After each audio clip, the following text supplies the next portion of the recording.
สถานีวิทยุกระจายเสียงแห่งประเทศไทยจังหวัดเชียงใหม่ AM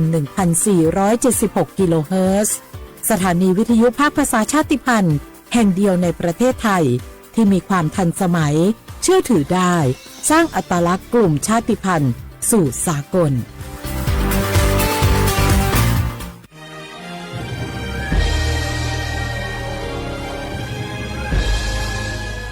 เกิดเป็นคนไทย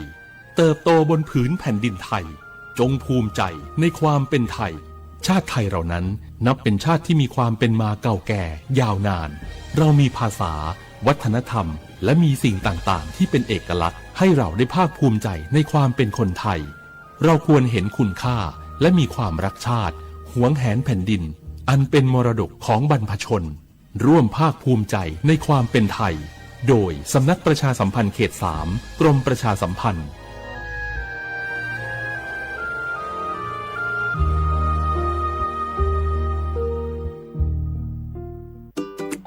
เนี่ยปี้ประจันข้างบ้านนะอยู่ดีๆเข้าห้องยาห้อง1669ไปปูนละโอ้เป็นไอ้อย่างนักก็เห็นหลานเปิ้นบอกว่าป้าแกเป็นความดันโลหิตน้ำตาลตกวันนั้นยังหันไปบกย่าอยู่เลยก่อนหน้าว่าป้าจันเป็นไอ้อย่างบ่ทราบไปหาหมอนั้นนะปี้ยังน้องนะบ่เคยไปตรวจเช็คสุขภาพเลยเริ่มกลัวแล้วว่าจะเป็นโรคอะไรยังก็ใจเย็นๆปี้ว่าต่างที่ดีเขาต้องไปตรวจสุขภาพเปิ้นมีโปรแกรมนัดตรวจกู้ปี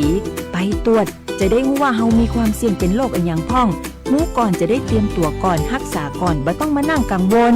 อันเดียวเฮานัดกันไปตรวจสุขภาพที่โรงยาครบปีพอดีเจ้าปี้ป้าคนพวกเขานัดกันไปเลยเนาะจะไปรู้เนาะตรวจสุขภาพประจำปีสิ่งดีที่ควรทำรู้ก่อนเตรียมตัวก่อนเพื่อเข้าสู่ช่วงสูงวัยอย่างมีคุณภาพด้วยความปรารถนาดีจากสำนักประชาสัมพันธ์เขต 3 กรมประชาสัมพันธ์สาธารณภัยเป็นเรื่องที่ต้องใส่ใจช่องทางการรับรู้ข่าวสารเตือนภัยทำได้ง่ายนิดเดียวซึ่งกรมป้องกันและบรรเทาสาธารณภัยแนะนำช่องทางไว้โดยโทรมาที่1784ได้ตลอด24ชั่วโมงรู้รับปรับตัวฟื้นเร็วทั่วอย่างยั่งยืนด้วยความปรารถนาดีจากสำนักประชาสัมพันธ์เขต 3 กรมประชาสัมพันธ์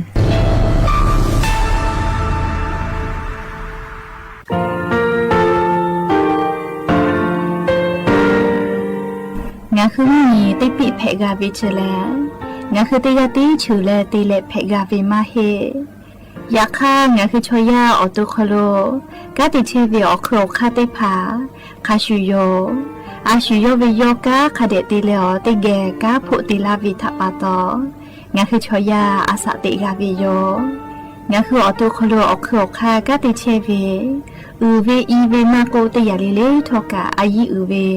คาชเวเพวิโยอลากวงาคือออตุคโลออโครคากาติยายามาเตียลาบิลโกงาคือชอยาทอกาอาสติมากาวิคาชูงาคือมีติปิเพกาวิเจแลงาคือติมูติสุติเพเลอติยาเรียอาชุโยเวอวูปุตาเวกันติภาคาเสติเกคาเดกากาติเชวิทัปาตองาคือมีติปิจกิเพลากาวิโยเชแลงาคือเทโจมโครคางาคือมียาถาตอคปิลาตาเว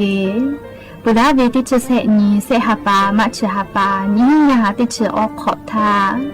หมอวิทยาลัยวิชาการศึกษาประสานมิตรโกเวออคโลจากเกรทาเทโจมคุโฮกางาคือมียาถาปิยาลาตาวิตอกคติพายโย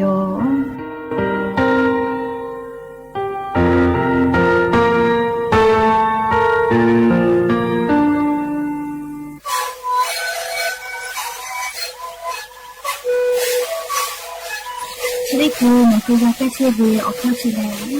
และหัวข้อต่อเกี่ยวออกที่จังหวัดที่นี้เอ็มนาบาเต็งที่โอหาสิจิขอจิโรเฮเล่นเล่นหลอกเอาพ่อเอายาแก้เชื้อได้หน่อยดูแลได้ชิ้นหน่อยเล่นถือเวเอายาที่มาดิเทต่อแล้วก็มันชอบพยายเล่นเล่นและหัวข้อก็เชื้อเวและงานและหัวข้อก็คือสมานในคาโบเมดิโซ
是来自由，民歌口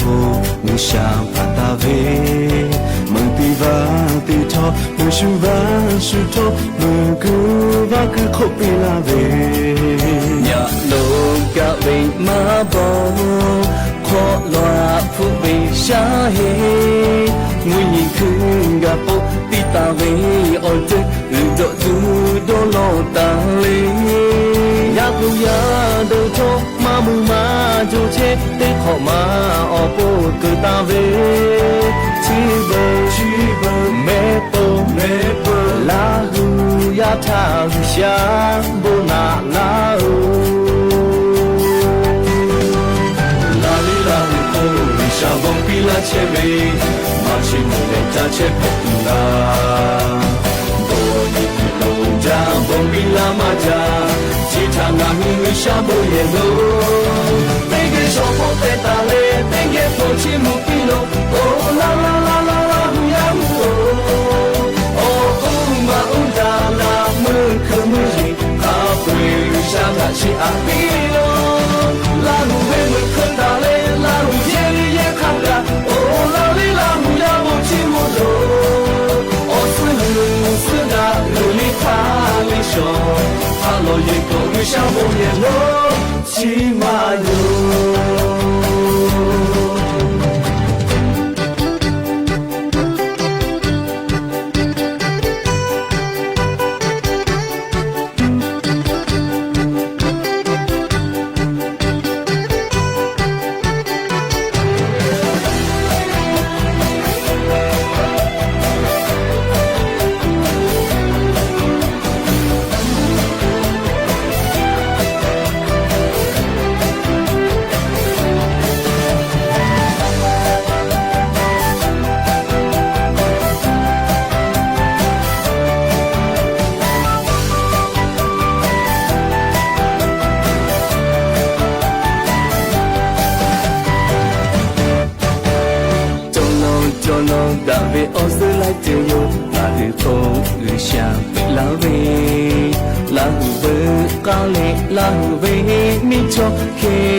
他比大波大就切乌斯婆波哈下来不拿拉杜起木拉路要下给起阿比路拉里拉空下风比拉切贝马起木来扎切贝拉bom bila maja chita na mi sha bo ye lo te ge so ho te ta le te ge po chi mu pi lo oh la la la la la hu ya mu oh ma da la mu khu mu ji ka pu sha ba chi a pi lo la mu me mu khu da le la hu ye ye kha da oh la li la mu ya bo chi mu lo oh是那有你他里说，他老一个为啥不也落骑马游？拉里拉空为啥忘比拉切贝，马西木雷扎切佩拉，多尼古龙家忘比拉马家，其他那女为啥不也落？被给小伙被打雷，被给抛弃木比罗，哦啦啦啦啦。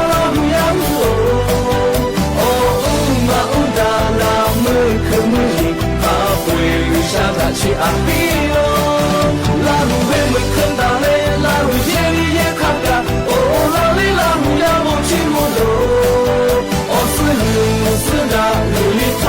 里说，他老一个为啥不也落骑马游？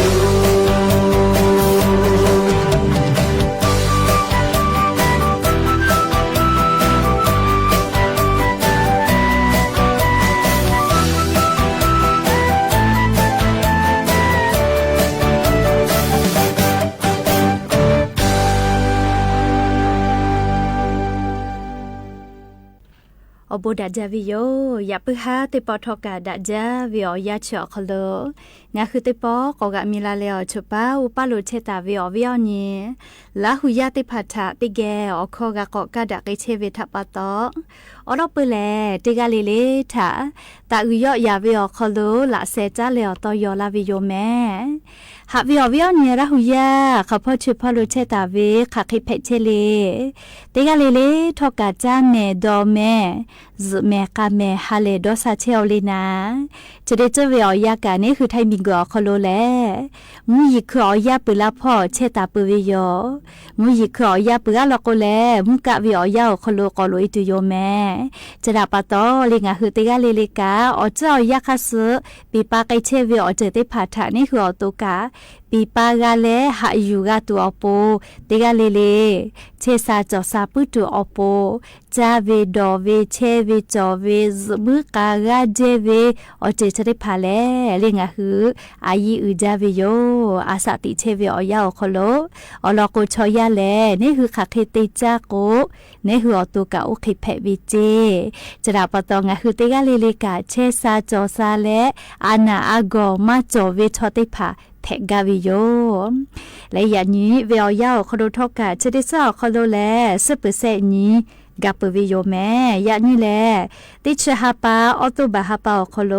อย่างนี้ติชขอนี้นี่แพวิโยและจะขอทอกานี้หินจะออกขอลอกขอหาวิโยนี้ละหุยาติเผาติฮาเลเลวิโยาหินาริควายตาและกอนาริทักขกายติฮาเลเลงะคือละหุคอตอกไอเทวิโยแม่วิทยุเรดิโอพอ AM ติฮิโอฮาสติคอกิโลเฮิรตซ์ติไลพองะคือละหุคอตอกไอเทวิโยเปิดตาเลกานิพอติพอ Facebook Fanpage สวทเชียงใหม่ AM 1476พอกะไลฟ์สดติดต่อไอเทวิโยแม่อวิโยนี้ละหุยาติพัทกาติแกละหุคอพอนาและนี่คือละหุชอจิตะโอกาปิดักไอแพวิโยและอย่าไปหาวิโยคโลทกะยูเวลาตาวิมีพ่อเวซาตาอลอติพัทกะไลลอยูเวลาตาวิโยยันยิงะหุมยอคโลแพกไอเชวิโอเจ้ายามุนชามุยีมุกะมุหอพ่อจันดาวิซาตาอลอติพัทะเลียอลองะคือยูเวลาและติแกกาดะเจดักไอตุโยแม่จุยจอปากรมตุนิยมวิทยาพ่อยกหือชานีแต่นี้และยะนี้ติชขอนี้ติชหาปานี้หิงะหาขอจะสขอคโลงะหืมยอคโลแพกไอเชเวอเจ้ายามุชามุยิมกะมุหอพ่อจันดาเวซาตาอลอติผาจะไคปิลาตาวิโยกาลาตุเวกุสพ่อนิชอนาริเวอยาอคโลแลงะคือไทมีมุนีตอพ่อและไทมีเกืออฮอติตอลาเชือเอาไทยติดต่อพ่อโลมูหอมยีโลติดีมือโลลาติโยเจมูหอมยีโลจะติดีกาลาเวตยาธาไทมีอฮอติดต่อพ่อโลและกุฏิติดต่อพ่อติกะติตีแลมุยีลามาจาไกตุโยจิแมลิชอไทมิงก็อฮอติดต่อพ่อและกุฏิพ่อติแลมุยีต่อพ่อเวอติติเผาคโลมุยีลาจาไกตุโยแต่ก็เวลอเลกูเฮเลฟาตาแม่เฮโกงะคือไทมุมีอนาติดต่อพ่อโลกายานิเวอยาติกะติตีแลมุยีจอเฮวิโยยาค่างะคือไทมุมีอนาติดต่อพ่อมุยีเจติกอจอวิมาเฮเลกอดาวิมุฮอกอมาติผัดทกางะคือไทมุมีอนาติดต่อพ่อมึกาลาเชลโลแม่เฮโกงะคือไทมุมีอนาติดต่อพ่อกะชะดิสเปือลอกแลเลซอติสเวียาอคโลเลชะดิสาแกกอกอแลกอกะไกตุโยจิเลอมือกะไกตุโยเจเฮโกจะขอป้องคือไทมิงกอคโลกะจาตุเวียาแลติชินิฮาปาตาและติฮาปาจนาบริฮาปาเวียาคโลกะกูจาไกตุโยเจอาบุผาเตอาปุเลติพาเลคาเดกูเฮตาแม่เลอเวียเนี่ยละหุยาติกาเลเลกาอลอกวจะขอเวียาแล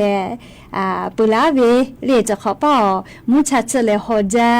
เวคาชูมุยีลาจาเวคาชูติปอมุกะเวียากะกอกะจากไกตุโยเจอามากะจอลอกุลอยเวียจามากาโลแม่เลอปัวลือติแพไกเวโลแม่เลจะขอเวียา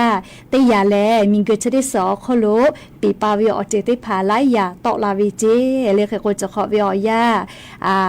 ยุโรปมีติต่อพอโลกะมุ มูหอมูยีลูเล่ไล่ดีกับผู้เวเจเล่เตขอเลเลียแก้มูหอมูยีลูจงมาเวเจแม่เล่ยุโรปมีติต่อพ่อกา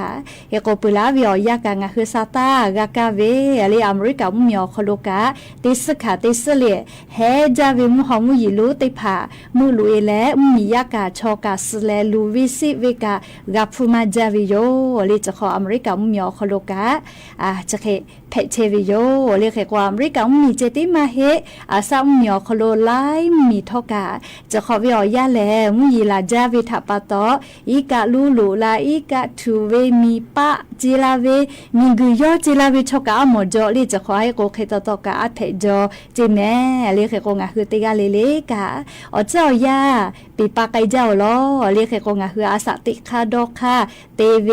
เล่ไล่จืดทอกาเจ้ายาปีปาเวคาสเนหัวตุกาปีปากาเลหาอยู่กาเลเชเพกาตัวอโปเลงาคือติกาเลลิกาเจ้ายาปีปาไกเชเวเจติพัทงาคือกากะยูเวโยเลเกว่ายานิเวอยากา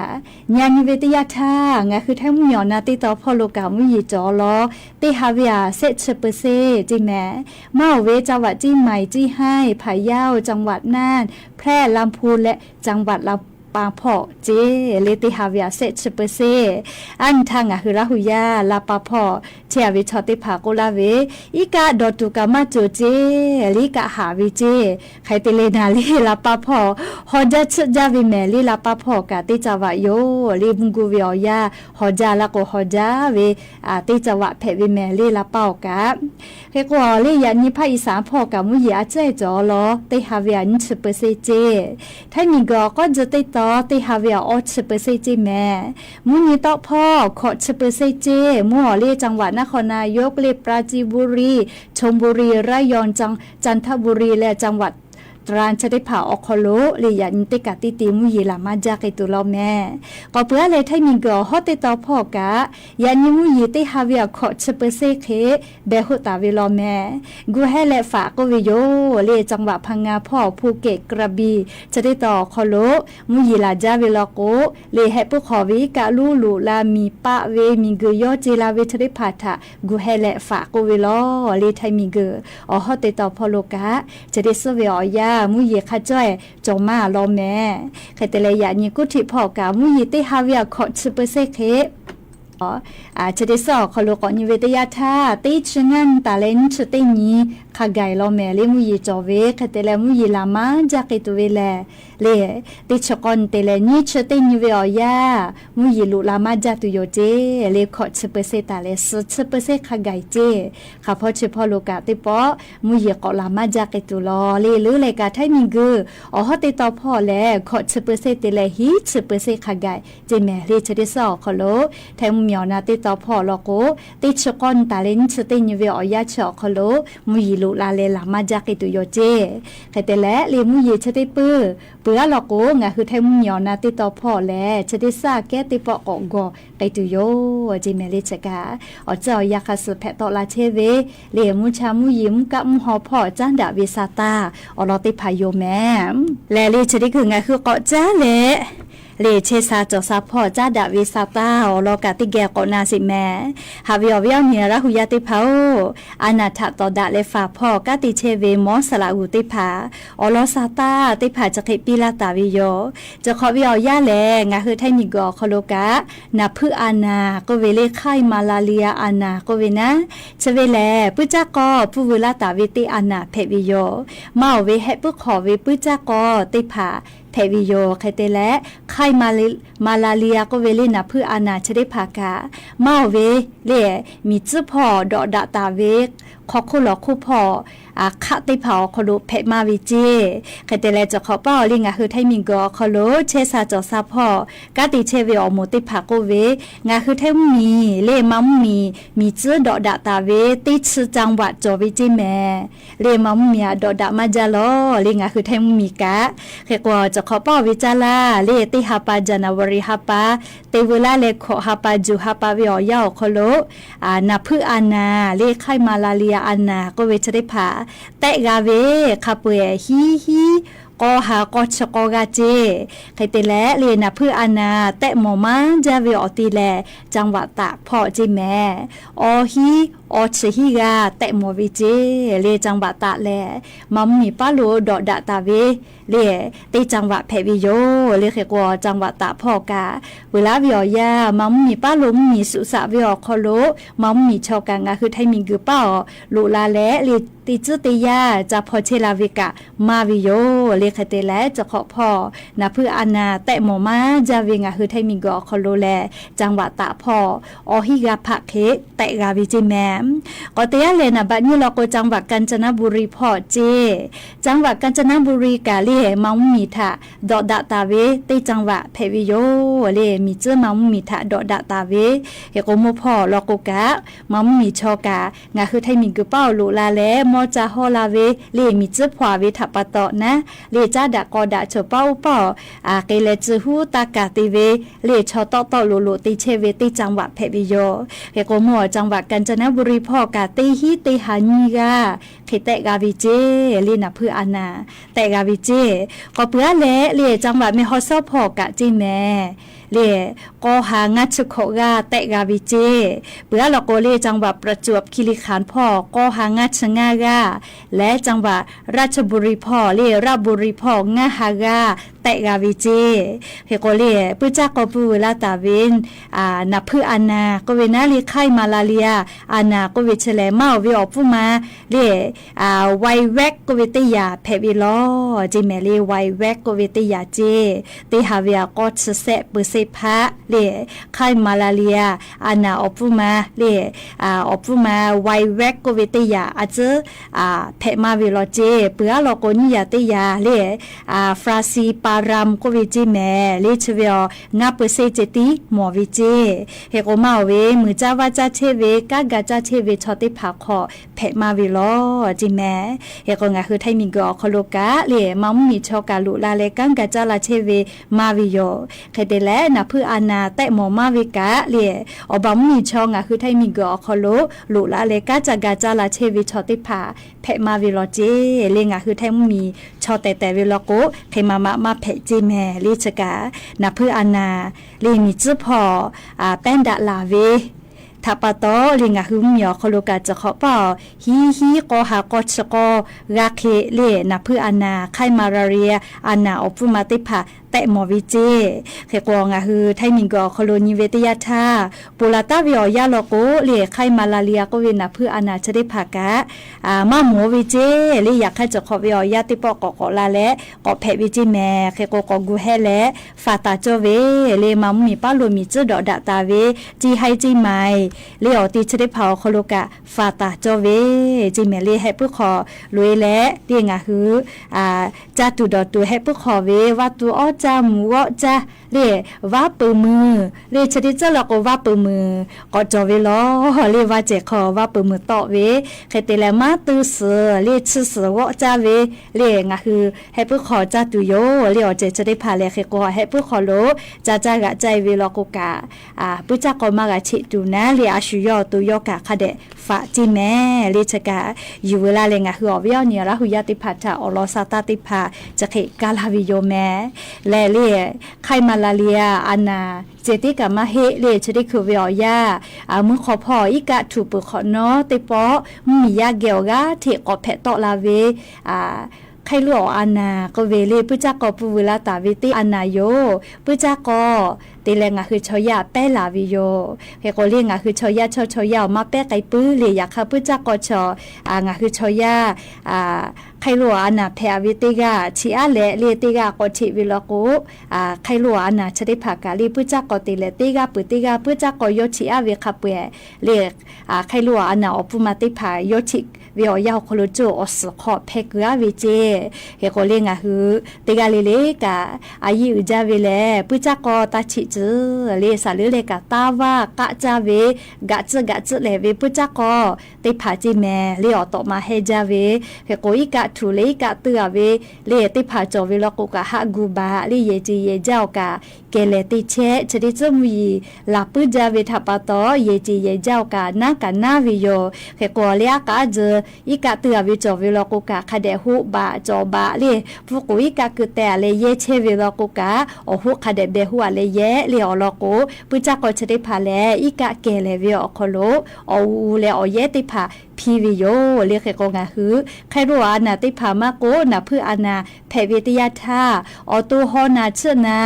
ไกวิโยเลติพาโกเมสกันเนี่ยไกวิเจและเลติพาพาละกว่าอากาลูเวพิย่อกะไกวิจิแม่เปลือกอสูนี่แหละต่อลาและเลกานาชินาวิชอมกูกาเลอจปอขไกชินาวิเจเรียกเตและงาหือใครรู้ว่านามาโกนาเพื่ออานาแพและเลหะซาเวออกคามาจอยเวไมกะนัดสติภามาดอจอยเวลโกเลงาคือออตูโทกะเซลาวิเจเลชดาปตอชดิเจเลออตูมาเชสากะนาชินาออสูนี่แหละตอลาและลินิเซนิกามาเคลาเวติภาจะเคแพเวลโกตาลอเชเลติปอตินาชยอเกเลหะจาเตนี้เลออโตมาติจึกะตาเพเกหิทากะแตะโมและหะกะหะซาเวลโกในตุเวอคาติภากะจอมาวิโยแต่ก็แรงอะหืออวิยเนียระหุยาติภาชาอลอซาตาติภากาลาวิโยและอย่าเพื่อฮัติปอชิดะกะดะตุเวซาตาอลอติภาจะใครไม่จะได้โยแม่ลุลาเลโอกาปิลาเชเวติกาเลเลกะซุเมกาแม่เชซาจอซาฮาเลดอซาปิแม่อบูจา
สถานีวิทยุกระจายเสียงแห่งประเทศไทยและเครือข่ายทั่วประเทศเสนอข่าวต้นชั่วโมงรู้เร็วรู้จริงเกาะติดทุกสถานการณ์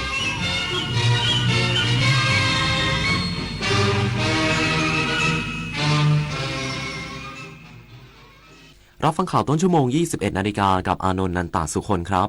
ศูนย์ปฏิบัติการช่วยเหลือผู้ประสบอุทกภัยวาตภัยและดินโคลนถล่มติดตั้งเครื่องสูบน้ำเพิ่มในจุดเสี่ยงของพื้นที่ภาคใต้เพิ่มศักยภาพการระบายน้ำอีกสักครู่กลับมาติดตามรายละเอียดครับหาถุงผ้าอยู่หรอใช่พกถุงผ้าสะดวกใช้ซ้ำเลิกก็ซักไม่ขาดง่ายแหมเข้ากับกระแสร่วมสมัยรักสิ่งแวดล้อมเลยนะตอนนี้ใครๆก็ลดการใช้ถุงพลาสติกยิ่งถ้ายึดหลัก reduce reuse recycle ใช้น้อยใช้ซ้ำนำกลับมาใช้ใหม่นับว่าเราก็มีส่วนร่วมรักษาสิ่งแวดล้อมแล้วลดพลาสติกลดขยะลดโลกร้อนเพื่อคุณภาพชีวิตอย่างยั่งยืนการใช้ทรัพยากรอย่างคุ้มค่าคืออีกแนวทางที่จะช่วยรักษาสิ่งแวดล้อมได้ไม่ว่าจะเป็นการใช้อย่างประหยัดคือใช้เท่าที่จำเป็นการนำกลับมาใช้ซ้ำเช่นกระดาษถุงพลาสติกการใช้สิ่งอื่นๆทดแทนเช่นใช้ถุงผ้าแทนถุงพลาสติกใช้ปุ๋ยชีวภาพแทนปุ๋ยเคมีและการดูแลซ่อมแซมที่ช่วยยืดอายุการใช้งานสิ่งต่างๆเพื่อให้มีทรัพยากรไว้ใช้ได้นานๆและคุ้มค่ามากที่สุดรักโลกร่วมพิทักษ์รักสิ่งแวดล้อมวันเกิดปีนี้คุณยายอายุเท่าไหร่ดีคะ35ดีไหม30ก็พอมั้งอายุจริงเท่าไหร่ไม่สำคัญจ้าเพราะอายุใจยังวัยรุ่นอยู่สุขใจวัยเกษียณเมื่อชีวิตยังมีแรงทำไมต้องปล่อยให้เหี่ยวเฉาวัยชราไม่ใช่เรื่องน่ากลัวนะจ๊ะอย่าหาว่ายายสอนเลยถ้าเตรียมตัวให้พร้อมทั้ง5ด้านคือเรื่องสุขภาพสังคมเศรษฐกิจที่อยู่อาศัยสภาพแวดล้อมและเทคโนโลยีเริ่มต้นเตรียมตัวเองตั้งแต่วันนี้เพื่อเข้าสู่วัยสูงอายุในอนาคตเต็มเปี่ยมทั้งคุณค่าศักดิ์ศรีและความสุขนะจ๊ะเนี่ยผมไปเจอเหตุการณ์ที่น่ากลัวมาผมเจอเรื่องที่ไม่ดีมากๆเรื่องที่อยากให้หลายคนช่วยกันทำให้หมดไปจากบ้านเราเรื่องการทุจริตและประพฤติมิชอบเรามาปลูกฝังค่านิยมอันสุจริตไม่โกงไม่รับสินบนรู้จักหน้าที่ตัวเองมีวินัยเคารพกติกามาร่วมต่อต้านการทุจริตเสริมพลังให้คนไทยไม่โกง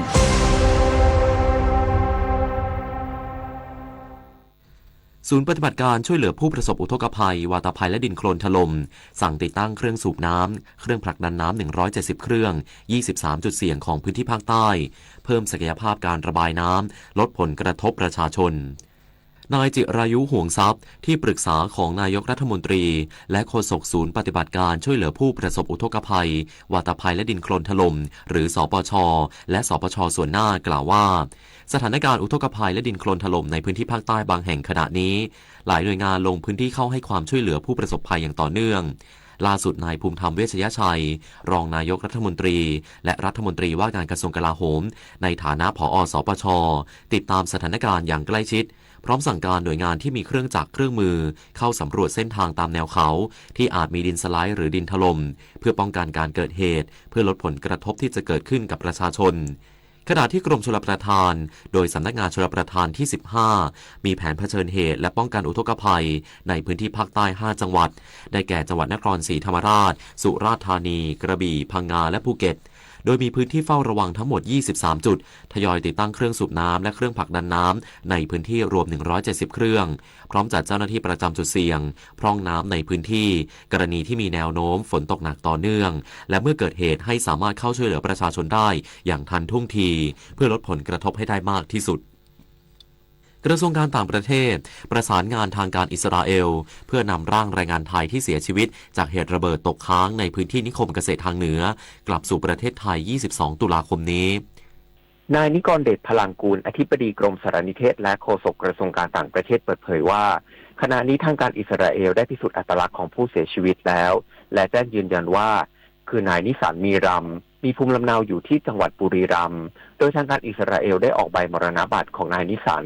และสถานเอกอัครราชทูตณกรุงเทลอาวีฟได้โทรศัพท์แจ้งญาติผู้เสียชีวิตด้วยแล้วทั้งนี้ได้รับทราบจากสถานเอกอัครราชทูตว่าได้ประสานการส่งร่างของนายนิสันโดยเที่ยวบินLR เที่ยวบินที่ LY 081ออกจากอิสราเอลวันที่21ตุลาคมซึ่งจะถึงประเทศไทยวันที่22ตุลาคม2567เวลา 14 นาฬิกาโดยสถานเอกอัครราชทูตจะประสานงานกับฝ่ายอิสราเอลเรื่องการชดเชยเยียวยาให้แก่ครอบครัวของนายนิสัน ริญญวิทย์ เปี่ยมสมบูรณ์รายงาน ตำรวจสอบสวนกลางควบคุมตัวผู้ต้องหาคดี The Icon Group ได้แล้ว 15 ราย เขาให้ปากคำแล้ว 11 ราย เหลืออีก 4 รายที่ยังจับกุมไม่ได้ เมื่อเวลา 20:30 นาทีที่อาคารพิทักษ์สันติกองบัญชาการตำรวจสอบสวนกลางผู้ต้องหา 18 รายที่เกี่ยวข้องในคดี The Icon Group ที่ถูกออกหมายจับเมื่อช่วงเย็นที่ผ่านมาโดยควบคุมตัวได้แล้ว 15 รายเข้ามาให้ปากคำแล้ว 11 รายโดยผู้ต้องหาคนล่าสุดที่เข้ามาให้ปากคำคือนางสาวปัญจรัตน์ กนกรัตนพรหรือบอสปันทำให้เหลือผู้ต้องหาอีก 4 รายที่ยังควบคุมตัวไม่ได้ในคืนนี้ทั้งนี้ผู้ต้องหาทั้ง 18 รายมีความผิดฐานร่วมกันฉ้อโกงประชาชนและนำเข้าสู่ระบบคอมพิวเตอร์ซึ่งข้อมูลอันเป็นเท็จจากกรณีมีผู้เสียหายเข้าแจ้งความดำเนินคดีกับบริษัท The Icon Group จำกัดที่กองบัญชาการตำรวจสอบสวนกลางหลังจากลงทุนทำธุรกิจขายตรงออนไลน์แต่กลับไม่ได้รับผลตอบแทนโดยยอดผู้เสียหายที่เข้าแจ้งความล่าสุด 1,063 คนมูลค่าความเสียหายราว 386 ล้านบาทโดยภายหลังจากการให้ปากคำแล้วพนักงานสอบสวนจะควบคุมตัวผู้ต้องหาไว้ 48 ชั่วโมงก่อนส่งฝากขังที่ศาลอาญาต่อไปทวิสาประทุมมารายงานจบข่าวอานนท์นันตาสุคนอ่านรับฟังข่าวครั้งต่อไปเวลา 22:00 น.ติดตามข่าวที่นำเสนอไปแล้วได้ที่ www.thainews.prd.go.th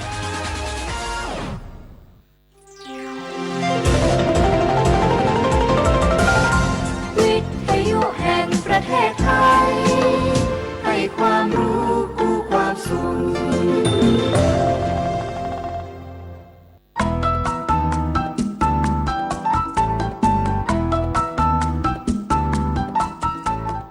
ครบครันด้วยสาระข่าวสารและความบันเทิงติดตามได้ในรายการสาระสารพัน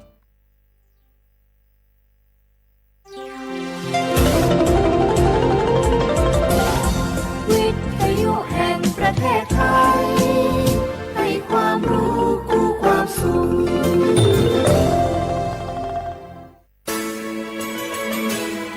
สถานีวิทยุกระจายเสียงแห่งประเทศไทยจังหวัดเชียงใหม่ AM 1476 กิโลเฮิรตซ์สถานีวิทยุภาคภาษาชาติพันธุ์แห่งเดียวในประเทศไทยที่มีความทันสมัยเชื่อถือได้สร้างอัตลักษณ์กลุ่มชาติพันธุ์สู่สากล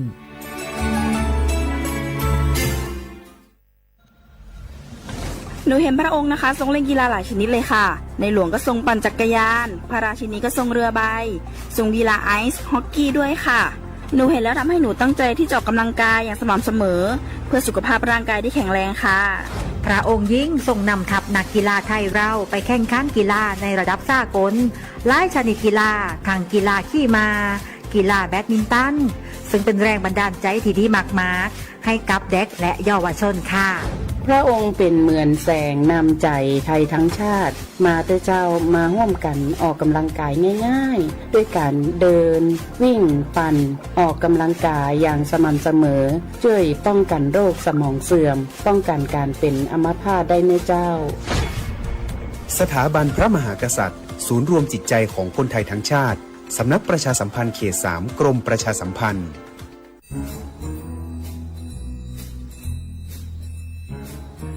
คุณนายเมื่อกี้ว่าข้างบ้านเรามีอะไรแปลกๆนะคะแปลกยังไงไหนเล่าซิมะขินก็มะขินเห็นว่ามีคนแปลกหน้าเข้าออกบ้านนั้นบ่อยๆมีทั้งผู้ชายมีทั้งผู้หญิงบางทีที่มะขินเห็นก็ยังเป็นเด็กอยู่เลยนะคะคุณนายแต่ดูๆแล้วคนพวกนั้นเหมือนไม่ค่อยมีความสุขเหมือนถูกบังคับยังไงก็ไม่รู้ค่ะมะขินก็เลยคิดว่ามันแปลกๆนะคะคุณนายไม่ได้กะ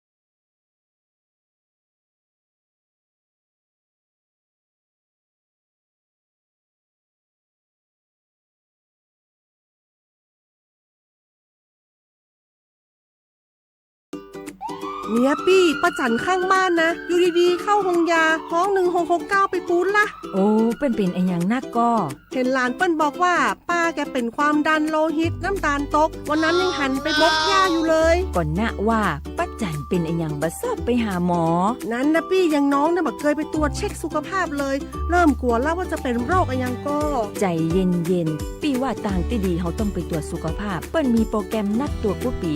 ไปตรวจจะได้รู้ว่าเฮามีความเสี่ยงเป็นโรคอะไรอย่างพ่องรู้ก่อนจะได้เตรียมตัวก่อนรักษาก่อนบ่ต้องมานั่งกังวลอันเดียวเฮานัดกันไปตรวจสุขภาพที่โรงยาครบปีพอดีแล้วเนี่ยเจ้าปี้ป้าคนผู้เขานัดกันไปเลยเนาะจะไปดูเนาะ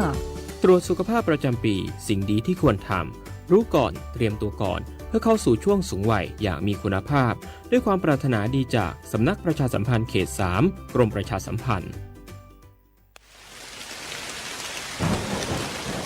หน้าฝนทีไรแถวบ้านหนูดินถล่มทุกปีคุณครูมีวิธีเตรียมพร้อมรับมือเมื่อเกิดดินถล่มบอกให้หนูรู้ได้ไหมคะได้สิครับนักเรียนดินถล่มเป็นภัยธรรมชาติที่มักเกิดคู่กับน้ำป่าไหลหลากถ้าเกิดฝนตกหนักนานกว่า6ชั่วโมงน้ำในแม่น้ำและลำห้วยจะเพิ่มสูงขึ้นอย่างรวดเร็วน้ำจะมีสีขุ่นมากกว่าปกติดังนั้นเราต้องสังเกตความผิดปกติมันติดตามข้อมูลสภาพอากาศและประกาศเตือนภัยสำรวจสภาพความเสี่ยงของพื้นที่วางแผนและศึกษาทางหนีภัยแล้วถ้าเกิดดินถล่มขึ้นจริงๆเราต้องทำยังไงบ้างคะคุณครูถ้าเกิดดินถล่มเราก็ต้องรีบอพยพไปตามเส้นทางที่ปลอดภัยให้ห่างจากแนวกันไหลของดิน 2-5 กิโลเมตรนะครับอย่าอยู่ใกล้ลำน้ำเพราะอาจได้รับอันตรายจากหินหรือต้นไม้ที่ไหลมาตามน้ำเลี่ยงกันใช้เส้นทางที่เกิดดินถล่มหรือกระแสน้ำไหลเชี่ยวหากพลัดตกน้ำให้หาต้นไม้ใหญ่ยึดเกาะและปีนให้พ้นน้ำห้ามว่ายน้ำหนีเด็ดขาดเพราะร่างกายอาจกระแทกกับหินหรือซากต้นไม้นะครับนักเรียนเข้าใจแล้วค่ะคุณครู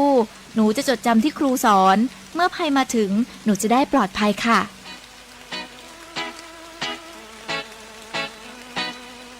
รู้ไว้ก่อนภัยมาถึงโดยความปรารถนาดีจากสำนักประชาสัมพันธ์เขต 3 กรมประชาสัมพันธ์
อ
hoa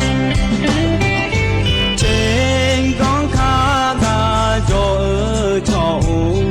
yo mừng cho xa tôi nhà lâu trên ló ba ga cho ở giờ nhiều đi về anu đi giờ cha lê akan che ka di ka ma unya ulo ba ga ko di pya ya di ne nu tu le so nga no mu no si no be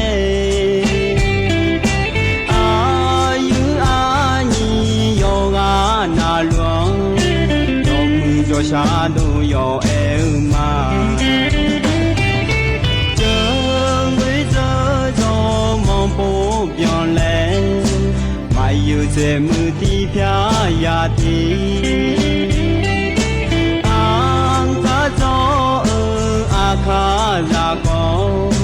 đi phía nu đi giờ a cha mà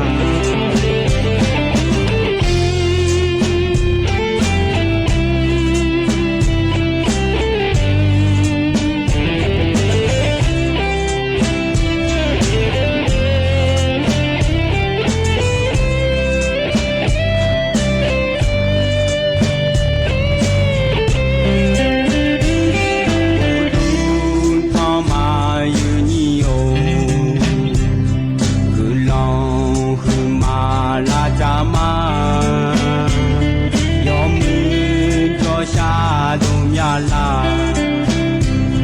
lệ nga do cho phu ở ma yo mư hơ ga do mẹ gì don ya ga nghe cho hà mà mò hoa trên con khá ga cho ở cho yo mư cho xa tôi nhà lâu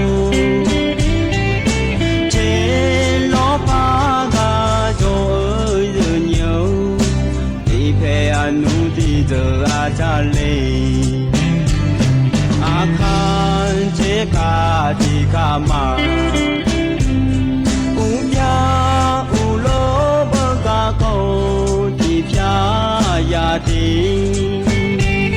ne nu tu le so nga no mu no si no be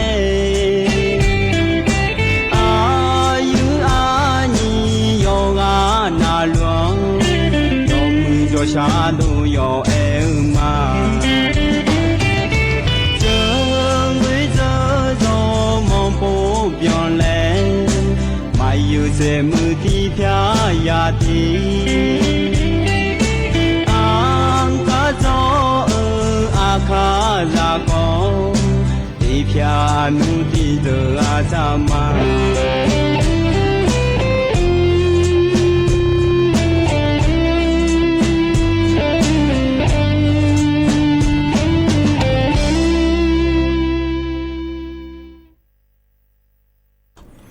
tu thầm đê ai nhiều à na lụ nè hở lo gì nhiều hở cả hở bò cả tụ lo giờ bò na lụ thằng chưa lo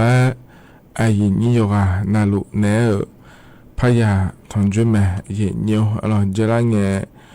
giờ cả tụ na khỏi ni thơ nè anh chưa ứng cơ nhiều và na ya na để gì nhiều để ai mình nè ya na cả tụ ngay lệและน้าขอเนี่ยเฮือไม่หูอันเชื่อสงเงินน้าขอเนี่ยเดือพระบาทสมเด็จพระเจ้าอยู่หัวรัชกาลที่9เหรออายุเสียกันเนเกออันฉลาดง่ายเนี่ยเราเทอร์มินเนตเราเดี๋ยวนฉลาดง่ายเลยแล้วราชการไปก็ดูน้าขอเนี่ยจนเจงเงินที่นอนแล้วพนาดอนเนี่ยง่ายเนี่ยเทอร์มินเนตอันเชื่อเอื้อเกินเนี่ยวันน่ะนาง่ายแต่ยิ่งเยอะเด้น้าขอนี่เจริญเงี้ยอันก็ดูแล้วจะกะเอกะด้านนั้นเนี่ยบิสิบิกาเลยเดียิ่งเยอะเด้เจริญเงี้ยอันนั้นเชื่อเงินน้าขอนี่ราชการหอบบินาอันเช ฉลางาเดเดี๋ยวเราอย่างนี้จะไม่แน่หรออินนอกะหรองานแน่อายุเชื่อมื่นเดียวที่ขอรู้จอดามาเดเย็นยอเดจลังเงินนาอันเนาะยอมยานนอนละเพื่อในอินเนอร์ก็นี่ขอเนี่ยหรองาจอดูละเพื่อขอเนี่ยมาละลูเจียสิเย็นยอเดยอมยานก็ขอนี่ขอรู้ลาลูลัวอายามละเพื่อจอลัวดูเย็นยอก็เจ้ามาละเพื่อจอมาเย็นนี้จิหามว่าปะจอมายอก็ยอมมือจอมารอเย็นยอจอหาลาลูอากับบิมาเดเย็นยอเดที่ปัวเจอมือแต่รอเย็นยอรอราชการปะก็ดูละเพื่อขอนี่รอเย็นยอชอบบาก็ดูจะละลูเลยเจละไหมรอเลยเย็นนี้เจละเนี่ยรอชอขยะแล้วคงรอเย็นยอไม่จอเยอะตัวโลจังเงินตัวเจ้าเงินตัวโลแล้วก็รอก็เจมาเมื่อละเพื่อรอหน้านุ่มรอยอมยาหอบปาขอนี่ลาลือดาเจียง่ายเย็นยอขอนี่ที่ก้านะรอเย็นยออันยมลาลืออายามละเพื่อยาลุงอาศิเย็นยอเดมีแน่เย็นยอรอถึงก้าเนี่ยอีจุดตอนนั้นลาเดอเยอะละเนี่ยรอเย็นยอก็มาที่ก้านะขอนี่ยอจูอย่างอาศิฮัลเลยยอมยานเยอะอย่างอาศิเย็นยอเหือยอดูมันเนี่ยดอกพากันยาเย็นยอรอโลเคงอเดินนะขอนี่รอเย็นยอก็มายอจูข้าศึกได้มีแน่เรามาเจ้านะขอนี่ก็ช่วยอินยาเดงาขอนี่ยอมยาโปมาเย็นยอรอเธอก็ช่วยอีพายจูมีแน่รอเย็นยอรองออีโดยรอเย็นยอหน้าสภาหาแม่ผิดเถอะเธอรอเย็นยอชอบแมสและขั้วเธอผมรอเลยเย็นยี่มาเงี้ยนี่รอยุ่มในอีโดไงอย่าปนลาลูเวอผิดเถอะในอีเดลาเดเย็นยอเดว่าไหนเธอแต่มาเงี้ยรอแพ้ห่อหลับหมอยมเธอกันยานะขอนี่ดุมผาขอเรมียเดเย็นยอเดอาจิมินง่าและนะรอเย็นยอหันแล้วเริ่มยานี่ยามีรอเย็นยอแพ้ห่อยมมาดุมน้ารอแพ้ห่อเธอเนี่ยหมดหันแล้วเธอรอเย็นยอหมดตัวรอและลายดอกลายนะขอเนี่ยอาจิขอนี่พาดีละยาสีเย็นยารอเธอเยมียเจเปล่ายางานในเย็นนี้สภาพไม่มาผิดแท้ขอนี่จะลายยามีเนี่ยรอเลยเย็นนี้เธอมีเนี่ยรอมาเงี้ยนี่เดอีกคนเนี่ยอีดงเงี้ยรอเย็นยอแพ้ห่อละบ่อยมละดียมฮอนเนี่ยรอสภาพไม่ผิดแท้เธอหมอกนอเธอคนเนี่ยอีเดลาเดเย็นยอเดอยู่หามาเดลาพายและรอเย็นยออีนองรอก็ยอมอยากก็แหลมเถาจะมาเย็นยออาคาโนอายามหากยาวรวยรอจะกะอากาศนั้นมาเดยอมอยากก็รัฐบาลปาเลยเย็นยอฮอลวยซาลัวเดอชอบานเนี่ยก็ดูขอนี่อย่างงารอเย็นยออาคาโนจะกะนั้นมาเธอมีเนี่ยเย็นยอเย็นนี้เฟซบุ๊กเข้าไปเลยนะหาลูนะรอเย็นยอกดไลค์กดแชร์แล้วเธอรอเดินเนี่ยไม่ได้ยกงานนะลูกอยากกะพายเย็นยอที่ขอลูกเดินมาเย็นเนี่ยรอเฮกันเนี่ยนะรอก็ก้อยเฮมันจะกะด้านไหนมีนายดอชาติยุ่งแล้วบินาหาดามายุ่งเฮกับเขาในบินาหาดาเฮนะขอนี่หนึ่งม้อนยาเลชาดอชาเดที่ขอลูกนะฮะจอดามา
那么好做个有买茶，我都你侬呀梦哎，你马拉会个侬咖喱烧，马萨呀啊侬呀梦那。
nhung ta ka phane bi na hata da cha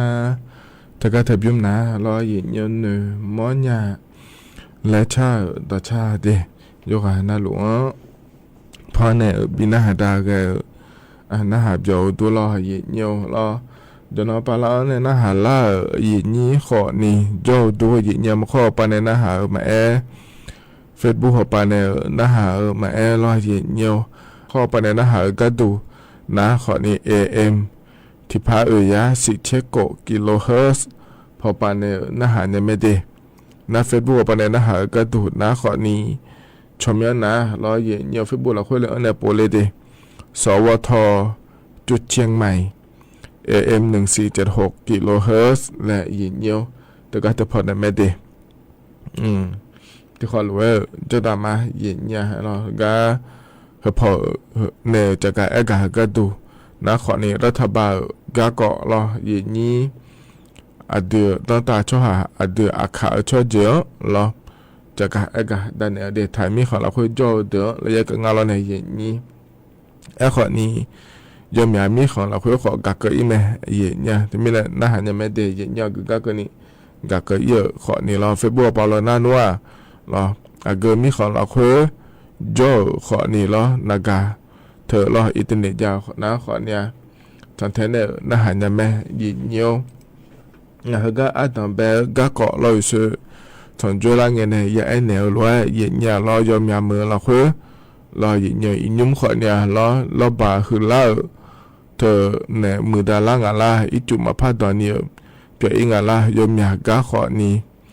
สาลัวสิเดียยินเยียวรอยอมยาเจยอมยาก็เราคือรออยู่หาอีกครั้งเราคือความมาลาลือเจียเดี๋ยวขอนี้จ้ะรออย่างใหญ่นุ่ม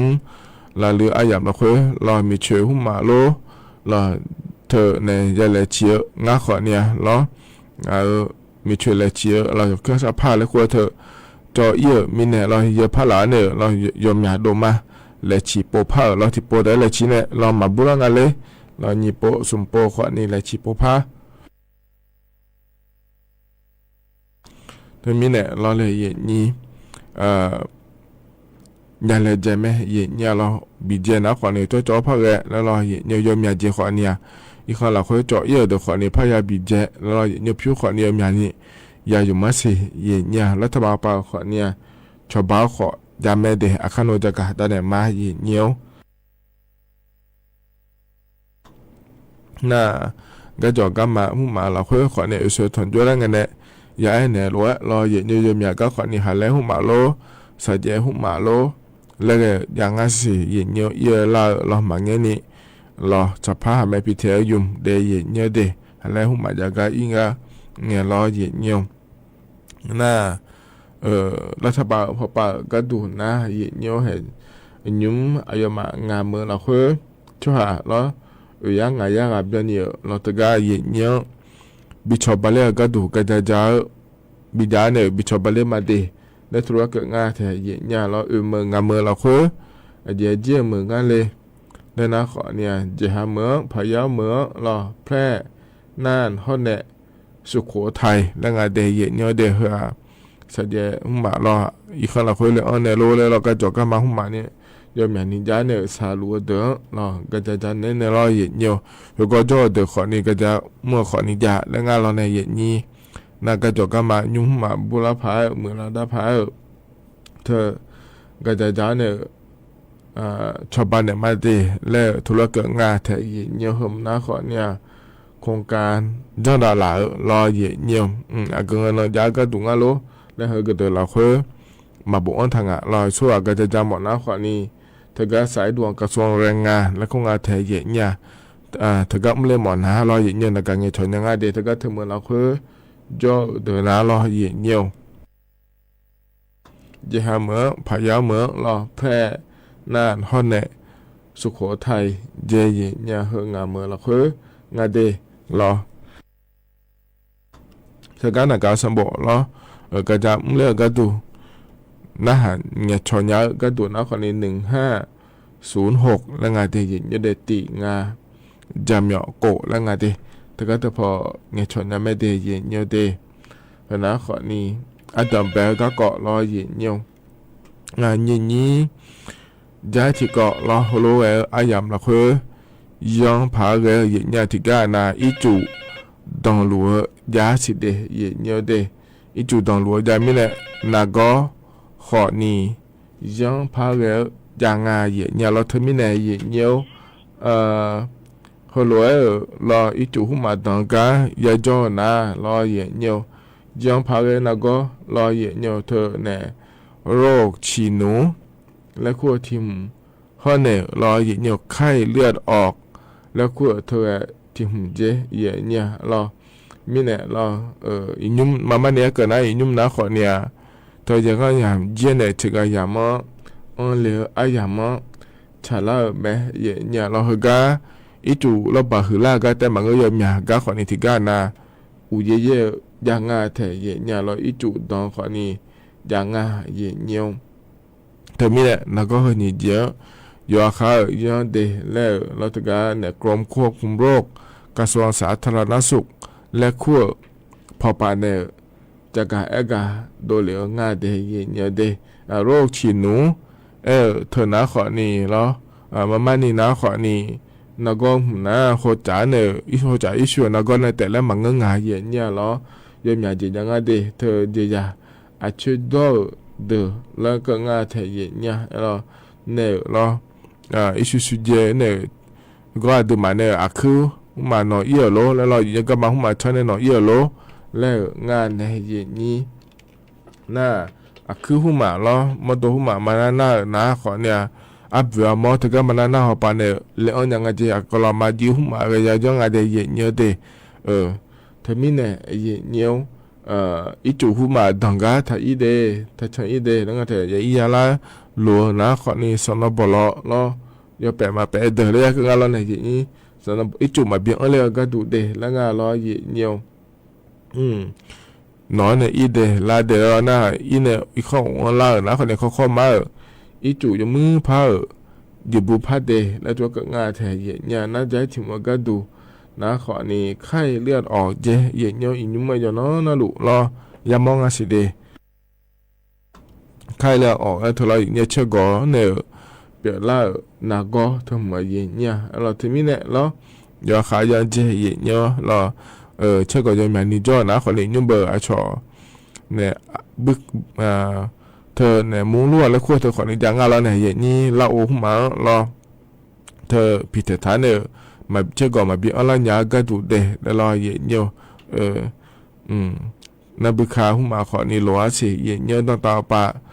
มันเราเมื่อเราคุยมาเดมุ้งลวดแล้วเธอเชกอมาบีอะไรเธอมาย้อนฐานะขอนี่บึกขาอยู่เดแล้วก็เธอยมยาไกจุดดอนมิเนี่ยเชกอจอยเนี่ยเชกอมีอะไรยังไงสิเดแล้วรอเย็นเนี่ยเธอมิเนี่ยเธอก็ก่อนนะขอนี่เธอเนี่ยยุ่มเฮยามเราคุยชาลาเนี่ยนักก็ยมยาเนี่ยยามองอาเจแล้วมิเนี่ยรอเย็นนี่อยู่นาลูเวลย้อนยาพายเดแล้วจะกะเอกะดานนั้นเนี่ยบิสิบิกาเลยเดยเนี่ยเดน่าใจที่ก็กัดตัวเย็นเนี่ยเฮนะขอนี่เธอก็เนี่ยรัฐบาลปะรออยู่เนี่ยกระทรวงมหาดไทยและขัวปานเย็นนี้เธอเนี่ยสาลัวเดอเราบาหือแล้วเนี่ยสัญญายมยานี้เราเธอเนี่ยอีกข้อหลักคือเราเนี่ยเราอย่าอยู่ดูเธอเดอชาวบ้านเนี่ยก็ดูเดแล้วย้ายเดแล้วทุกเรื่องง่ายแต่เนี่ยที่เราก็ดูที่ยอก็ดูแล้วคนนี้ยังไงนี้ที่มือบ่าก็เนี่ยชาวบ้านเนี่ยมาเจเนี่ยเราก็ก่อนเรานะขอนี่อบตผู้มาเทศบาลป่าผู้มาในโลกและงานไทยเนี่ยถอยองค์กรปกครองส่วนท้องถิ่นและคู่งานรอเย็นเนี่ยเธอก็จะพอในเย็นเนี่ยยุ่มยอมก็ยอยังงานเลยแล้วชดเชยขอเนี่ยเราบิชอบานเนี่ยมาเดและตัวเราก็งานไทยเย็นเนี่ยเราจะมีเนี่ยยุ่มรัฐบาลปานในชาวบ้านก็ดูหยอผู้มาจ่อเยอะงานเจยุ่มมีจุดต่างๆงานเจและนะขอนี่ที่ยอก็ตัวเวพาบางชาวบ้านกันเนี่ยยามแม่เนี่ยเย็นนี้เพราะเนี่ยเรายุ่งเราในสัญญาบินล้านเนี่ยสารุดโลเฮดก็เดือขอเนี่ยที่ยอก็ดูละที่มือบางกันนี่ชาวบ้านเพราะเนี่ยที่ยุ่งมานะขอเนี่ยมิฉำแบบเลยเนี่ยเรายุ่งจ่อเยอะโลจ่อเยอะโลเฮดเดือพระชาวบ้านก็ดูเดและพระยาแม่เย็นเนี่ยที่กันเนี่ยปโลปาโลนายโยปาโลแล้วเราอบตเทศบาลป่าแม่เราเย็นเนี่ยเฮก็ก่อนเราขอเนี่ยเราจะมีผู้เราขอเนี่ยเราอยากจ้องดาวดูเย็นเนี่ยเดมีในขณะขอเนี่ยรัฐบาลปานเย็นเนี่ยชาวบ้านก็ดูเดและจ้องดาวงานเดเย็นเนี่ยเดขณะขอเนี่ยก็อาดัมเบลอายามเราเราเย็นเนี่ยทนจนเนี่ยจะการตอนนั้นในบิสิบิกาเดเย็นเนี่ยต่อชาติยุ่งแล้วพระบิดาหาดามาอโดกาโจในชาติต่อชาติเดนะหาเบียดามา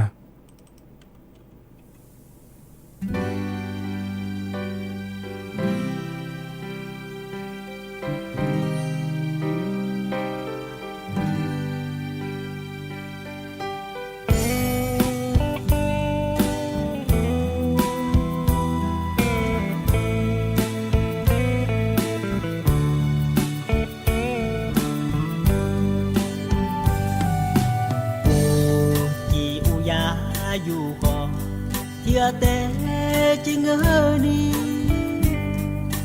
อยู่เงยอยู่ชอจีนี่มาบ่ยามาอยู่กันเลยอยู่สายก็กูนึกหน้านึกมาสายานึกมาลาวโซเลเกญางากามีชอยาสมเลขอ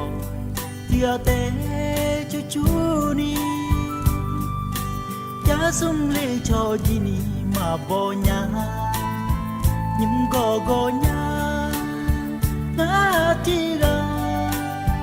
เยจีขอดูกะลานาไม่มาลาเฟยาเลเกญานากายาขาวแม่ชื่อไปคนนี้กูทุ่งก็มาจอยาจูสามาโดละหอยเงเกจีลาสาเนจี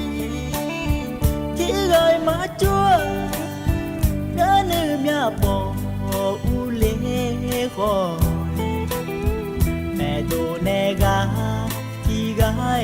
cho nhà nữ mà đủ nhà chú lo ngờ sao thì té ya xí nhà chỉ mô sa cha la lue cơ lệ so nhà na chi ga si che mô na dua do lue mi da pule nhà dư ya dư nhà nữ mà cho nhà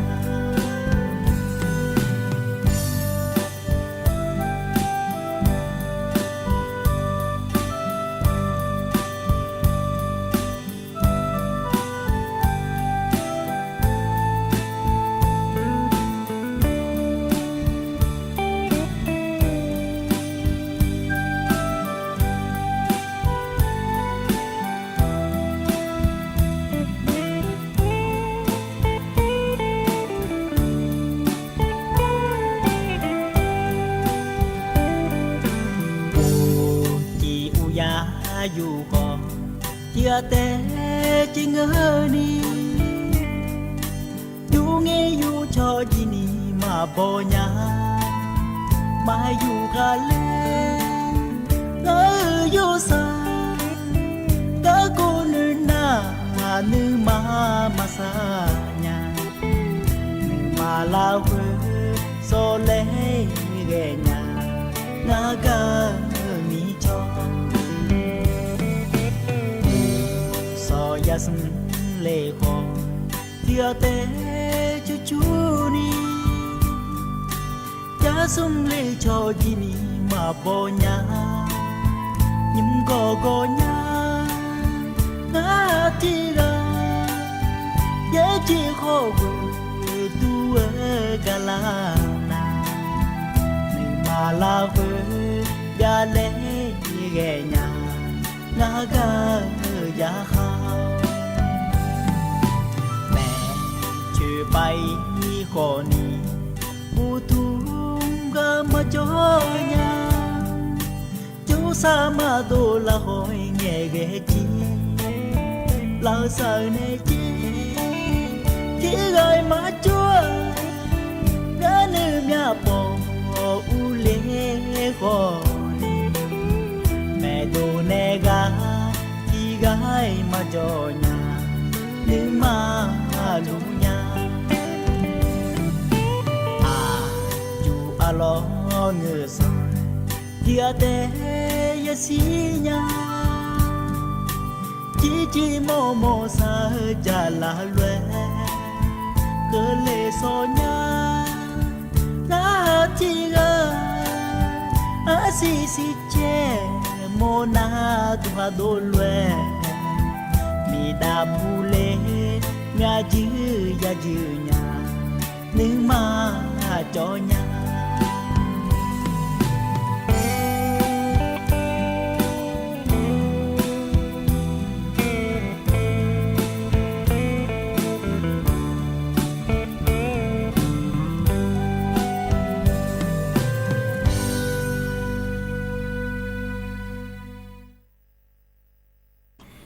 ถ้าการยุ่งพอในบินอาหารได้ต่อชา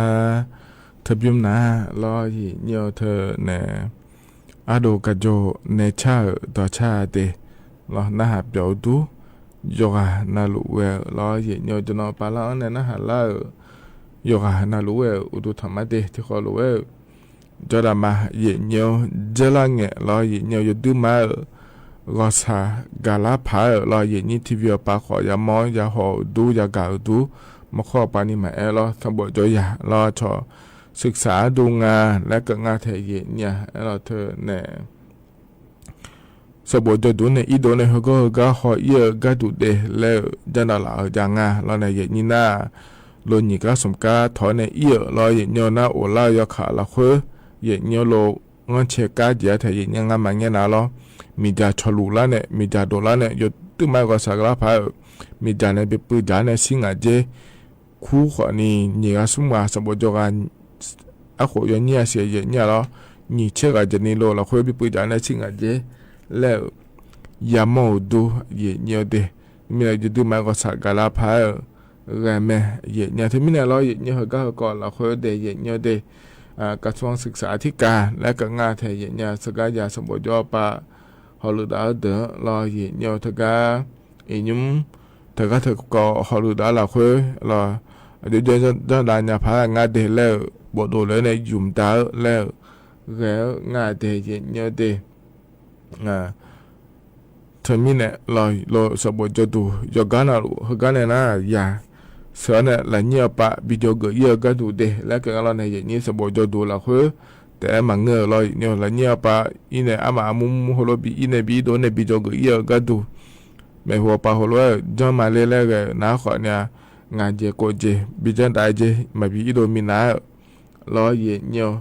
นาบัติอัดดัมแบบน้าขอเนี่ยโลลิเธอจอแม่บิชอเชหอยเจเดเย็นเนี่ยเดโลยุ่มยาก็ดูละคืองาโลแล้วรอเย็นเนี่ยจอมืองาโลแล้วรอเลยเย็นนี่หัวเราจะมือพาจอแม่ชดเชยในมังเงินน่ะโลเหก้ามาบิเกเดแล้วตัวก็งาเถเจลังเงปอก็ดูละคือขอเนี่ยเธอยอมอยากเอ็กเกอร์ก็ดูนะขอเนี่ยเธอก็เนี่ยสมบูรณ์อยากให้เนี่ยคู่จีเล่เหก้านะรอเย็นเนี่ยเธอเนี่ยโลเหก้าแกในอยู่เมื่อลงงาเจแล้วเราแกชอบปลางาเจแล้วตัวก็งาเถยเนี่ยแล้วจะมีเนี่ยเรายมือพาจะไม่บิดชิฮอนในมังเงินหน้าก็ปนอะไรต่อไปก็ดูน่าลอยเนี่ยยมือพาจะชิฮอนในมังเงินหน้าโลให้มาบิจุมเดแล้วตัวก็งาเถยเนี่ยแล้วน่าอาดามายมยากาในยอดแม่ในเย็นนี้จะมีเนี่ยสมุดยาเราปอสีเนี่ยเราหัวปาก็ดูนะขอนี้ละเนี่ยปะหัวบีโดเนี่ยเหรออย่าหัวบีโดก็เยี่ยเจ้าก็ได้ดามาขอนี้เรียนนะดามาขอบีเยี่ยเดแล้วตัวก็งานเทยหายาหัวลุดาญาพาแล้วงานในเย็นนี้เหรอนะขอเนี่ยมีติได้เย็นเนี่ยเดอาดามาขอนี้อย่าในบีเยี่ยเจแล้วตัวก็งานเทเย็นเนี่ยกันเนี่ยนะเหรอนะซุ่มนะขอนี้เธอเนี่ยอย่าหัวเสือเนี่ยละเนี่ยปะบิจกยหมอมีอะไรไปซื้อยุ่งบิหอยโลบิหอยโลรอเยเนียวอดัมเบตินาขอนี้สบจดูตัวเพจยาเดอรอเยเนียวอาจจะกำมาบิอีขานีบิจกยก็ดูเดแล้วจะไม่บินก็หมอเนี่ยเดแล้วตัวก็งาเทียเนี่ยรออีสนี่มาอีขานะขอนี้อยากโลยมเนี่ยมายาจีแล้วรอเลยอีชายเดียวขอนี้เธอน้ำมาจะก็ดูเดแล้วงานในเย็นนี้เพราะในติเตียก็ดูนะคนนี้เธออาชอบประกันภัยและคู่งานแถเย็นเนี่ยเหรอแล้วก็เหมือนก็ดูนะคนนี้โลหุ่มันจีเนี่ยอีเนี่ยละเนี่ยเหรอและอีใช้เยอะก็ดอลลาร์นะคนนี้รอเย็นเนี่ยเธอก็พิวไปยายุ่มละคนนะคนนี้เธอก็เธอจังฐานะเธอก็เธอพอเนี่ยชอบปันเนี่ยพายแล้วรอเย็นเนี่ยเธอมีเนี่ยรอเธอก็คนนี้รอเดี๋ยวเดี๋ยวเราจะหาอย่างกันเนี่ยไม่หัวปะบิจอยเดแล้วงานไทยเย็นเนี่ยแล้วน่างานติเตียก็ดูนะคนนี้จะมาเจอเงี้ยแล้วอยากกันเราเนี่ยเนี่ยอะไรใช้ก็กอดอลลาร์นะที่อยู่แล้วชอบบ้านเนี่ยพังอ่ะหลวงอายุจนเนี่ยโดนเนี่ยพังอ่ะแล้วเราจะแม่บิจองหอแล้วก็งานเนี่ยนี่เราบิจองหอจะได้เย็นเนี่ยเดจะมาเจอไงเหรอหลวงก็ช่วยไงเลยแล้วเราเย็นเนี่ยก็ปนอีโดลาโดนยาพังอ่ะโดนยาพังอ่ะโลมิจ่าเจรังเงปโรมิจ่าฮัลโหลชลูลังอะไรอายุยาเสือเนี่ยโลนอีโดนยาพังอ่ะแล้วจะแม่บิจังหัวเจจะแม่ฮัลโหลจังหัวเนี่ยเราเย็นเนี่ยมันก็น่ารู้มาบิจิเลเดแล้วตัวก็งาแทเย็นเนี่ยเราเทมินะเหรอนะขอนี้งาติเราก็เลยน่ายาเสือเนี่ยไปลงฮัลโหลบิจังได้เดแล้วตัวก็งาแทอาศัยเอียเตียก็ดูนะขอนี้เราอยู่เนี่ยถึงก็เนี่ยอายุมาที่จะไม่บิจ่าเลเจเนี่ยถึงก็กระทรวงศึกษาธิการและพอปาลอยเนี่ยถึงก็จะพอฮัลโหลดาพอปาจะไม่บิจ่าเลเจเราอาจจะสมบูรณ์ดูแม่เอกชนแม่และทำมาปาแม่เราเนี่ยอยากเสนอเนี่ยไปอีโดยเดแล้วก็นะมาอีมีนะมาลามีนะสมนไม่หูเนี่ยอายุมาจะไม่จะจ่ายบิอาเดและทุกก็งานแทนเนี่ยอายุมาขอนี้อ๋อเฮ้ยเนาะสมบูรณ์ดูเฮก็เฮกาอย่าให้เมียกาเสือเนี่ยคุยเมียกาเสือเนี่ยเฮก็อินเนี่ยจะก็เยอะงานเดแล้วจะไม่ชิญญาพาแล้วงานเนี่ยก็จะก็ขอเนี่ยดอลลาร์นะอ ako koma coba nenya pa de langa tha ye nya de ti mi ne na kho ni jela nge ga ko holo dola mi ne me huo pa ga du holo ga ko ma pa dola pa lo ma bi dola pa jo janya pa ngale le ye nyo jaga ega dan ne bisibi ga ko de ye nyo na kho ni to lu lo ga no ye ni na thon jo ne jaga ega dan ne bisibi ga ko de ga na ne to cha ti bim le pha bi na ha da ma lo jo na lu ga bi ga du ye nya tha cho jeและชาต่อชาเดที่ขอรวยนะหาตามมา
ธนาคารนิตชายินโยฮานาหลวงกาเบียกาตุเดลอยู่ในนึจองฮัจยา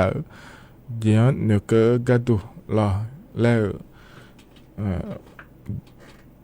พอในปีหน้าหาดามาเดยเยเดเฮกันนะยามข้าเจล่าเฮล้อเยเนียวอเยชากาและพอเนี่ยพระบิณหาดามาเยเนียล้ออเยชากาหัวกระดูนะขอนี้อายุบุญญาแล้วก็คู่บุญเดแล้วก็คู่แม่เดนะงาเถอะผมพอปีหน้าหาดาเนี่ยก็อีมาอยู่กันแล้วเราจะมุ่งจะสโลละคือเดี๋ยวดาลอเดอย่าปล่อยอภัทรจุลามาเดก็อีมาอุดุธรรมะ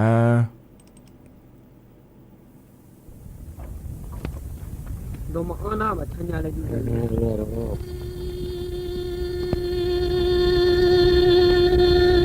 下山面啊，我不他有什么名字呀？光头我个叫唱啦，咱有那了从此唱那个家，咱老家人。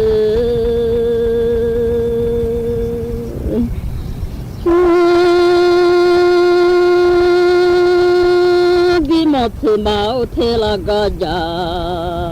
然后从比毛贴贴那出妈妈，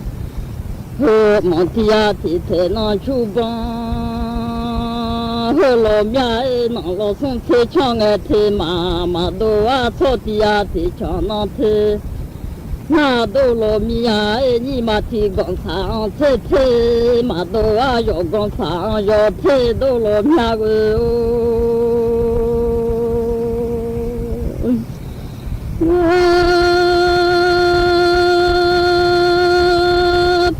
mi bảo nhau go à ni mà thi con sang thế nhau mà go à ni mà yo con sang yo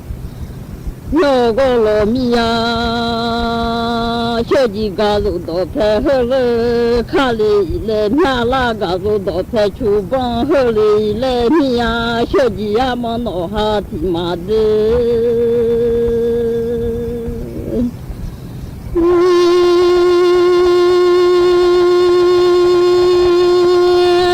ra nhìn nó xa bà la không nghe phụ ta nó xa ra nhìn yo ya lu ha bộ thằng phê yo la mi ya cho gì cả rồi yo ta ta le lo do bia phô ra yo ta thế le lo ga yo chang la ra yo le de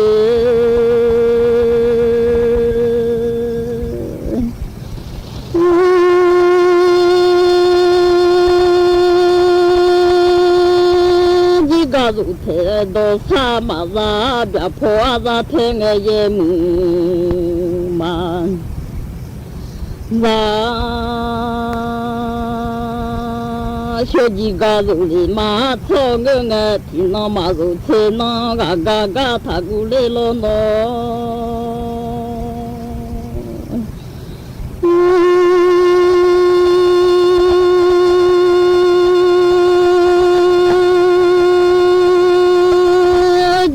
rồi khơi ba la thế đâu mi che lại mà thà đi hà dê thế dê nữ na dê thà ya sa ra nhiều lên nữ thà dê mà ra dê chu ta ra ni sa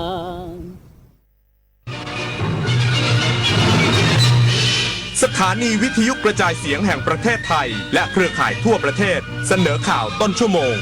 รู้เร็วรู้จริงเกาะติดทุกสถานการณ์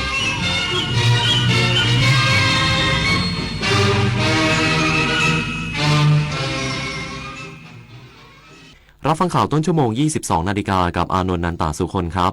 ตำรวจควบคุมตัวผู้ต้องหาคดีดีไอคอนกรุ๊ปได้ครบแล้ว18รายอีกสักครู่กับมาติดตามรายละเอียดครับแยกหน่อยสิแยกทำไมเดี๋ยวเขาก็เก็บไปกองรวมกันอยู่ดีโอ้ยหมดยุคการทิ้งขยะรวมกันในถังเดียวแล้วจ้าข้อดีของการแยกจะช่วยลดปริมาณขยะลดการสิ้นเปลืองพลังงานประหยัดงบในการกำจัดแถมขยะรีไซเคิลบางอย่างก็ขายได้ที่สำคัญการแยกขยะยังช่วยรักษาสิ่งแวดล้อมและลดมลพิษต่อโลกอีกด้วยมาร่วมเป็นส่วนหนึ่งในการแยกขยะกันนะครับคิดก่อนโพสต์จะโพสต์อะไรต้องคิดก่อน ก่อนจะโพสต์รูปภาพคนอื่นที่ไม่ใช่ของตัวเองต้องได้รับอนุญาตยิ่งเป็นการโพสต์เกี่ยวกับเด็กเยาวชนต้องปิดบังใบหน้าเว้นเสียแต่ว่าเป็นการชื่นชมอย่างให้เกียรติการโพสต์สิ่งลามกอนาจารรวมไปถึงการโพสต์ด่าว่าคนอื่นและเนี่ยเป็นเพียงส่วนหนึ่งของพรบคอมพิวเตอร์ที่มีผลบังคับใช้แล้วมีโทษทั้งจำทั้งปรับคิดก่อนโพสต์จะโพสต์อะไรต้องคิดก่อนป่ารักน้ำหนึ่งในโครงการอันเนื่องมาจากพระราชดำริของสมเด็จพระนางเจ้าสิริกิติ์พระบรมราชินีนาถพระบรมราชชนนีพันปีหลวงที่ก่อให้เกิดประโยชน์สุขแก่ราษฎรในการฟื้นฟูป่าที่เสื่อมโทรมให้เป็นบริเวณต้นน้ำลำธารอนุรักษ์ปลูกฝังให้คนรักและหวงแหนป่าไม้ช่วยให้ราษฎรที่ขาดแคลนที่ดินทำกินได้มีที่อยู่เป็นหลักแหล่งมีอาชีพและยับยั้งการตัดไม้ทำลายป่าคือถ้าเราไปบริจาคเลือดมันจะดูเท่และถือเป็นการทำบุญด้วยไหมอ่ะถือเป็นบุญใหญ่เลยล่ะคิดดูนะคนเราสละได้แม้แต่เลือดของตัวเองเพื่อนำไปช่วยชีวิตผู้ป่วยแบบนี้จะรอช้าทำไมรีบไปบริจาคกันเร็วช้าก่อนคือร่างกายต้องพร้อมนอนหลับให้เพียงพอก่อนไหมล่ะได้เลยงั้นเจอกันที่ศูนย์บริการโลหิตแห่งชาติสภากาชาดไทยนะบริจาคโลหิตมั่นใจปลอดภัยตำรวจสอบสวนกลางควบคุมตัวผู้ต้องหาคดีดิไอคอนกรุ๊ปได้ครบแล้ว18รายพร้อมยึดอายัดทรัพย์สินที่เกี่ยวข้องเมื่อเวลา 21:21 นาทีนางสาวสวภาวงศ์สาขาหรือบอสอูมี่ผู้ต้องหารายที่16นายเชษฐพัฒน์อภิพัฒนาการหรือบอสทอมมี่ผู้ต้องหารายที่17และนายกฤษเศรษฐนันท์หรือบอสปีเตอร์ผู้ต้องหารายที่18ถูกควบคุมตัวมายังอาคารพิทักษ์สันติกองบัญชาการตำรวจสอบสวนกลางในความผิดฐานร่วมกันฉ้อโกงประชาชนและนำเข้าสู่ระบบคอมพิวเตอร์ซึ่งข้อมูลอันเป็นเท็จจากกรณีมีผู้เสียหายเข้าแจ้งความดำเนินคดีกับบริษัทดิไอคอนกรุ๊ปจำกัดที่กองบังคับการปราบปรามการกระทำความผิดเกี่ยวกับการคุ้มครองผู้บริโภคกองบัญชาการตำรวจสอบสวนกลางหลังจากลงทุนทำธุรกิจขายตรงออนไลน์แต่กลับไม่ได้รับผลตอบแทนขณะเดียวกันตำรวจได้ยึดอายัดทรัพย์และรถยนต์หรูหลายคันที่เกี่ยวข้องกับคดีดิไอคอนกรุ๊ปคาดว่าจะมีการติดตามทรัพย์สินอื่นเพิ่มเติมในอนาคตพนักงานสอบสวนมีอำนาจควบคุมตัวผู้ต้องหาไว้เพียง48ชั่วโมงหากไม่อนุญาตให้ปล่อยตัวชั่วคราวในชั้นสอบสวนจะต้องพาผู้ต้องหาไปศาลเพื่อขออำนาจศาลอนุญาตฝากขังต่อไปชวิสาปทุมมารายงานสปช.ส่วนหน้าจังหวัดเชียงรายสรุปผลการดำเนินงานฟื้นฟูหลังอุทกภัยอำเภอแม่สายดำเนินการฟื้นฟูแล้ว96%คาดแล้วเสร็จภายในวันที่21ตุลาคม2567พลเอกณัฐพลนาคพาณิชย์รัฐมนตรีช่วยว่าการกระทรวงกลาโหมที่ปรึกษาสปช.ส่วนหน้าจังหวัดเชียงรายแถลงสรุปภาพรวมผลการดำเนินงานฟื้นฟูหลังอุทกภัยอำเภอแม่สายจังหวัดเชียงรายโดยในภาพรวมฟื้นฟูบ้านเรือนที่อยู่อาศัยรวมถึงถนนในชุมชนแล้ว 96% โดยในพื้นที่หัวฝายถึงตลาดสายลมจ่อยฟื้นฟูแล้ว139ครัวเรือนคิดเป็น 94% ชุมชนเกาะทรายฟื้นฟูแล้ว156หลังคาเรือนคิดเป็น 93%ชุมชนไม้ลุงขนฟื้นฟูแล้ว176หลังคาเรือนคิดเป็น 93% และชุมชนเหมืองแดงกับชุมชนปิยพรฟื้นฟูแล้วครบ 100% คาดว่าประชาชนจะสามารถกลับบ้านเรือนตัวเองได้ภายในวันที่21ตุลาคมนี้เมทัศน์จำศรีทีมข่าวเฉพาะกิจสำนักงานประชาสัมพันธ์เขต3รายงานจากจังหวัดเชียงรายขณะที่ธนาคารออมสินปรับปรุงหลักเกณฑ์โครงการสินเชื่อดอกเบี้ยต่ำเพื่อช่วยเหลือผู้ประสบอุทกภัย SME รายย่อยและอาชีพอิสระวงเงินรวม 100,000 ล้านบาท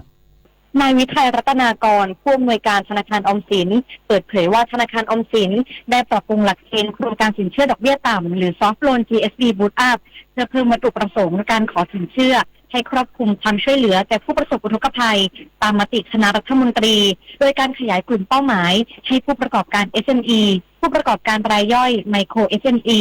และผู้ประกอบอาชีพอิสระสามารถขอสินเชื่อโครงการดังกล่าวเพื่อนำไปใช้ฟื้นฟูกิจการที่ได้รับผลกระทบจากสถานการณ์อุทกภัยภายใต้หลักเกณฑ์เงื่อนไขเดิมของโครงการสินเชื่อดอกเบี้ยต่ำ Soft Loan GSB Boost Up วงเงินรวม 100,000 ล้านบาท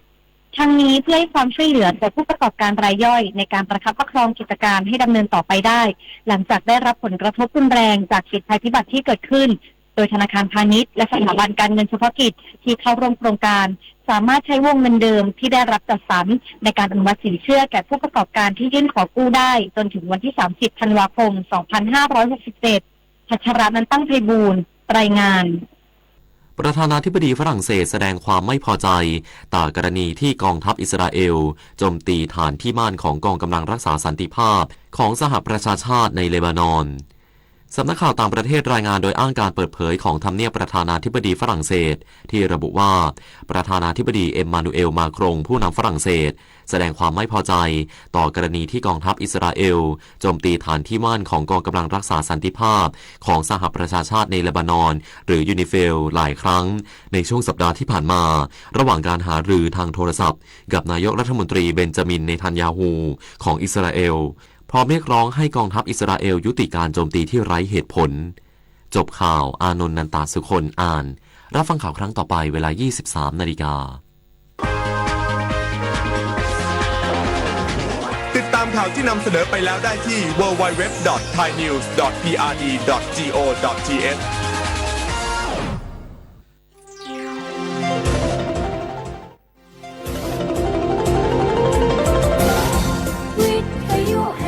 ประเทศไทย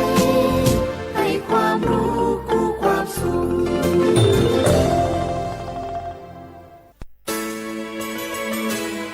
สถานีวิทยุกระจายเสียงแห่งประเทศไทยจังหวัดเชียงใหม่ AM 1476 กิโลเฮิรตซ์สถานีวิทยุภาคภาษาชาติพันธุ์แห่งเดียวในประเทศไทยที่มีความทันสมัยเชื่อถือได้สร้างอัตลักษณ์กลุ่มชาติพันธุ์สู่สากล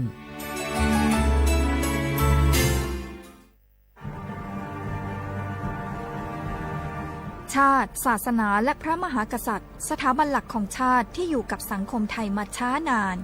สถาบันพระมหากษัตริย์เป็นเสาหลักในการสร้างชาติให้เป็นปึกแผ่นเป็นศูนย์รวมจิตใจของปวงชนชาวไทยเป็นบ่อกเกิดของความรักความสามัคคีของคนในชาติเพื่อเป็นรากฐานให้ประเทศชาติมีความมั่นคงสืบมาจนถึงปัจจุบันรวมสร้างความภาคภูมิใจในความเสียสละของบรรพบุรุษไทยในการปกป้องพื้นแผ่นดินไทยโดยสำนักประชาสัมพันธ์เขต 3 กรมประชาสัมพันธ์บางคนเมื่ออยู่หลังพวงมาลัยก็กลายเป็นสิ่งนักซิ่งทันทีขับรถต้องเหยียบให้มิดต้องเร็วกว่าไกลแต่ยิ่งขับเร็วอุบัติเหตุก็เกิดขึ้นได้เร็วเพียงเสี้ยววินาทีการขับรถเร็วเกินกว่ากฎหมายกำหนดก่อให้เกิดอุบัติเหตุทางท้องถนนมีผู้บาดเจ็บและเสียชีวิตเป็นอันดับต้นๆในแต่ละปีเพื่อความปลอดภัยของตัวคุณเองและผู้ที่ใช้รถใช้ถนนร่วมกับคุณขับช้าๆแต่ถึงที่หมายชัวร์กันเถอะครับรู้รับปรับตัวฟื้นเร็วทั่วอย่างยั่งยืนปรารถนาดีจากสำนักประชาสัมพันธ์เขต 3 กรมประชาสัมพันธ์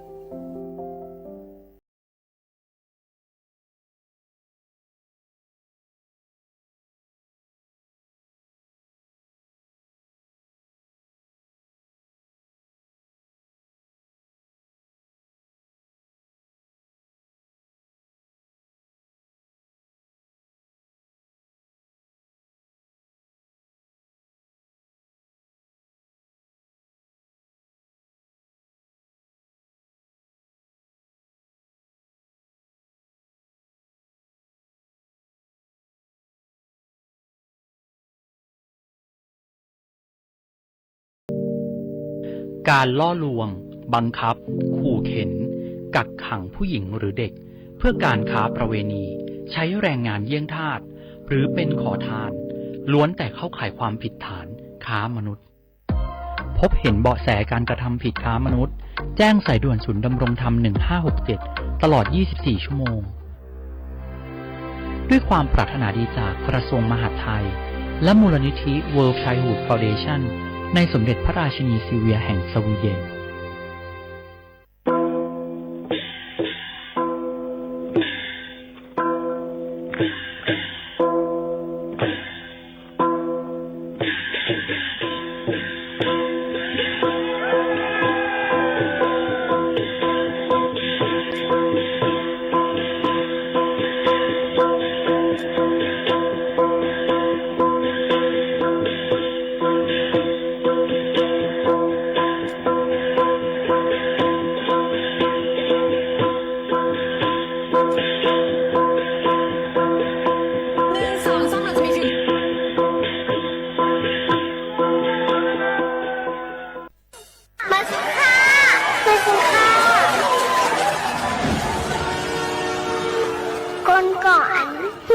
อย่างเฮ็ดนั่งเหมือนก้อนมีสายตาแรงคอยกะกินฟุดขาฟุดไว้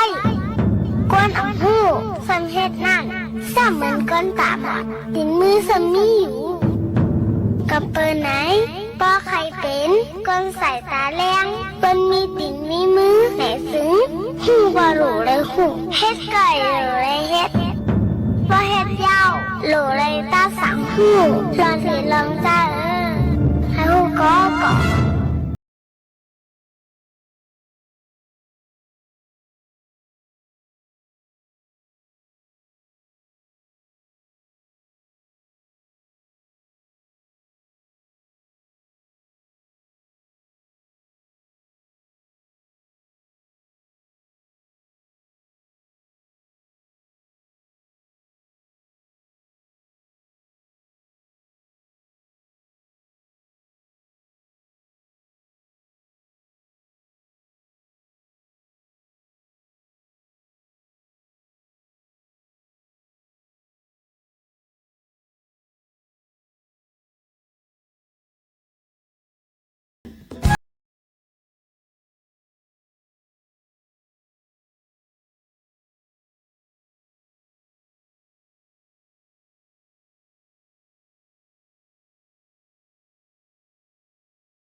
น้องพุงยินถ่อมเขาทั้งเซ็งค่ะอยู่จอมขาวหมูขาวนู้นค่ะเดี๋ยวยินถ่อมธรรมตราค่ะเนาะอยู่ก่อตั้งหัวหนำตั้งหันกว้างอีกประดังเพ่งกว้างบรรทุถูกเจอฝากตอนยินชื่อถุงพี่น้องเขาอยู่แคนดอปเปอร์มุงมองปั่นแห้งใหญ่นำเสกำค่ะ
ย้อนสายศึกอัตตาโดยกวนดูเปลี่ยนกอบล้อพาหาเปลี่ยนกอบโตสาหาอำยืนไล่สีปอกในเอาแทงลงหม้อหายาวจัดในเป็นโกนเตรียมลองพีดไว้เตรียมลองตั้งไม้ตีโดภายสัตว์ปวนห้ามไว้ลองลีกู้สู้ถึงสัตว์ในกินตุกอยากอยู่คานเซออำนั้นเลยเฮ็ดไว้วนอันซาหือตาจากในขึ้นหบเลยตอบแทน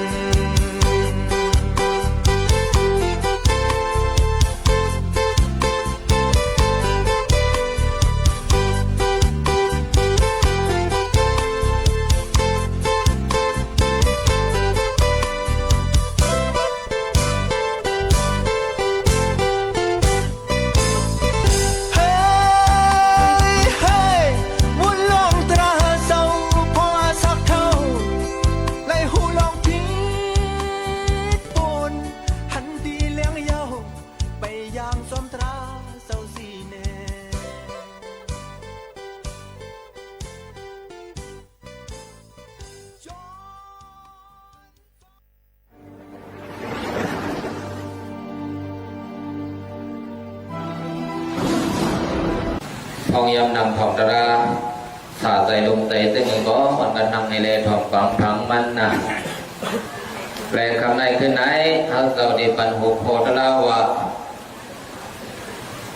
อ่ำโมลึงในอ่ำโมตายในว่าสัมบาริลุ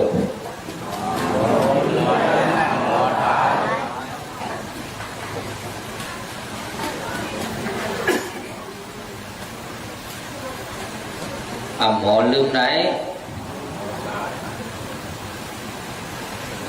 ทำตักเสียงจอหน่อยเย็นหมดหรอ หมอลืมไหน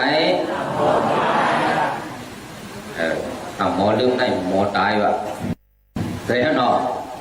เพราะในตะเก่าเขาจะได้รู้ละใครตายเอาคนไหนมันใจความถามมันนั่นเปิดถามอยู่นั่นเจ้าในหรอเนาะเปิดถามกันไปอยู่ดีกินวันอยู่ห้าอาชักยาวห้าคนว่าตรงไหนพร้อมกับทำลองตายกันใจแล้วเนาะอันนั้นเราก็ถามเรื่องนั้นมันใจพอหมดตอบมันอันก้นเฮาใครหันใครไล่เดือเปิ้นให้เป็นสังบ่ไหนเปลี่ยนรองอันตายในสัตว์บ้านหน้าบ่ไหนเขาเปลี่ยนอะไรได้เกิดไม่แล้วหมดตายนั่นแก้วเลยเปิ้นน่ะใครเปลี่ยนเรื่องหน้าบ่ไหนใครเปลี่ยนเรื่องนั้นเนี่ยไปการมันนำใจตัวขันฐานเฮาไล่บ่เหลียวในบ่ไหนเอาวันถึงมาวันหนึ่งทำใจก็ที่เป็นสังบ่ไหนปีกว่าหังมันอ่ะใจเอาเนาะกำมองก็เกิดมากก็ถึงกว่ากำมองก็1 ปีกว่ากำมองก็2 ปีกว่ากำมองก็10 ปีกว่ากำมองก็20 ปีกว่าตั้งปองกว่าวันไหนกว่าพวกกว่ามันดีๆก็สู้เก่าหาเสื้อไหน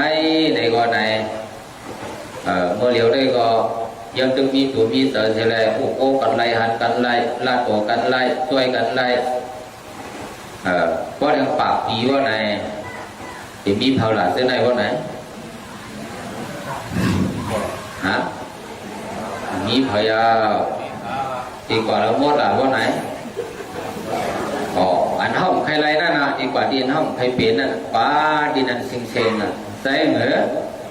อ๋อตราพระเปลี่ยนเจ้าพอสั่งสอนพระเปลี่ยนเจ้านั่นมีคออันเฮ่จวยบันเฮาอันไหนอันห้องใครทบใครย่ำใครเปลี่ยนนั่นก็ไหนตราพระเปลี่ยนเจ้าในจวยบันไหนเดียวนั่นก็จงว่าเขาก็งามเมียนอันสู่เก่าฮาใครทบใครย่ำใครหันอันว่าตายอันว่านั่นก็ไหนมันได้เขาเจ้าปันหัวโคตรลาวะหมอลืมไหนหมดตายมันจำตายว่าในนอกหมดตายได้มาแล้วนอกผู้เปลี่ยนโกนมาว่าไหนมันรอดด้วยบอกว่าอันเกิดมาในว่าไหนความใจให้มีมันก็เขาหัวก็บริถ่วงคำเขาเรียกว่าไปวันตายนี่ก็มีหวานกันหวานกันเอาคนไหนในลองในตามโลเมื่อจะได้สูญจะได้ไปวันตายรู้ยังไงในโกวันของพอเขาไปแค่ไหนหน่อแต่ถ้าหน่อมันไปถึงเขาไปถึงว่าในไปเผาไปมันนั่นหนังมาเรียวหน่อเป็นตราอันนั้นเขาจะก็ดิ่งโบโฮยาวคำนั้นหน่อโบปวดปวดแก่เมื่อว่าในโฮยาวหนักกำพองมาป้องต้องหลังในโดยยินว่าสามตัวโบปวดในนี้โฮยาวหนาในนางโบปวดของมาก็ขั้นเป็นที่เป็นผู้เราก็ผู้ดีกว่ามันเนาะ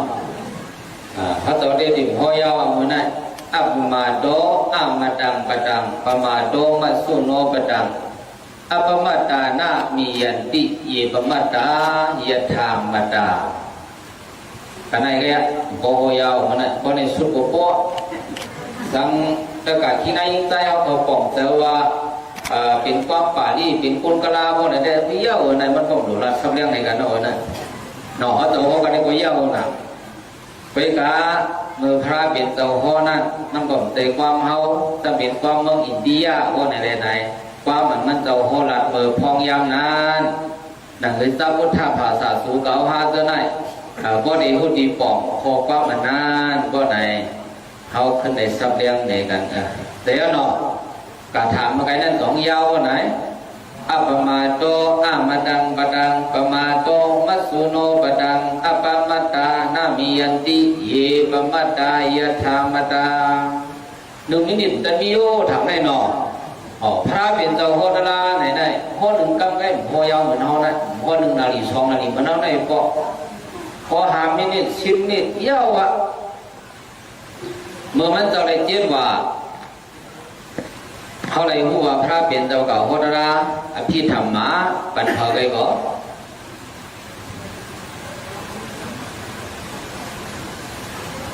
เขียนลงบอกพวกเราว่าเมื่อพระเป็นเจ้าเลยเจี๊ยบหวานนั่นนะพระเป็นเจ้าเก่าโหดราปัญหาไปก็อย่างยิ้มมาในพื้นพระเป็นเจ้า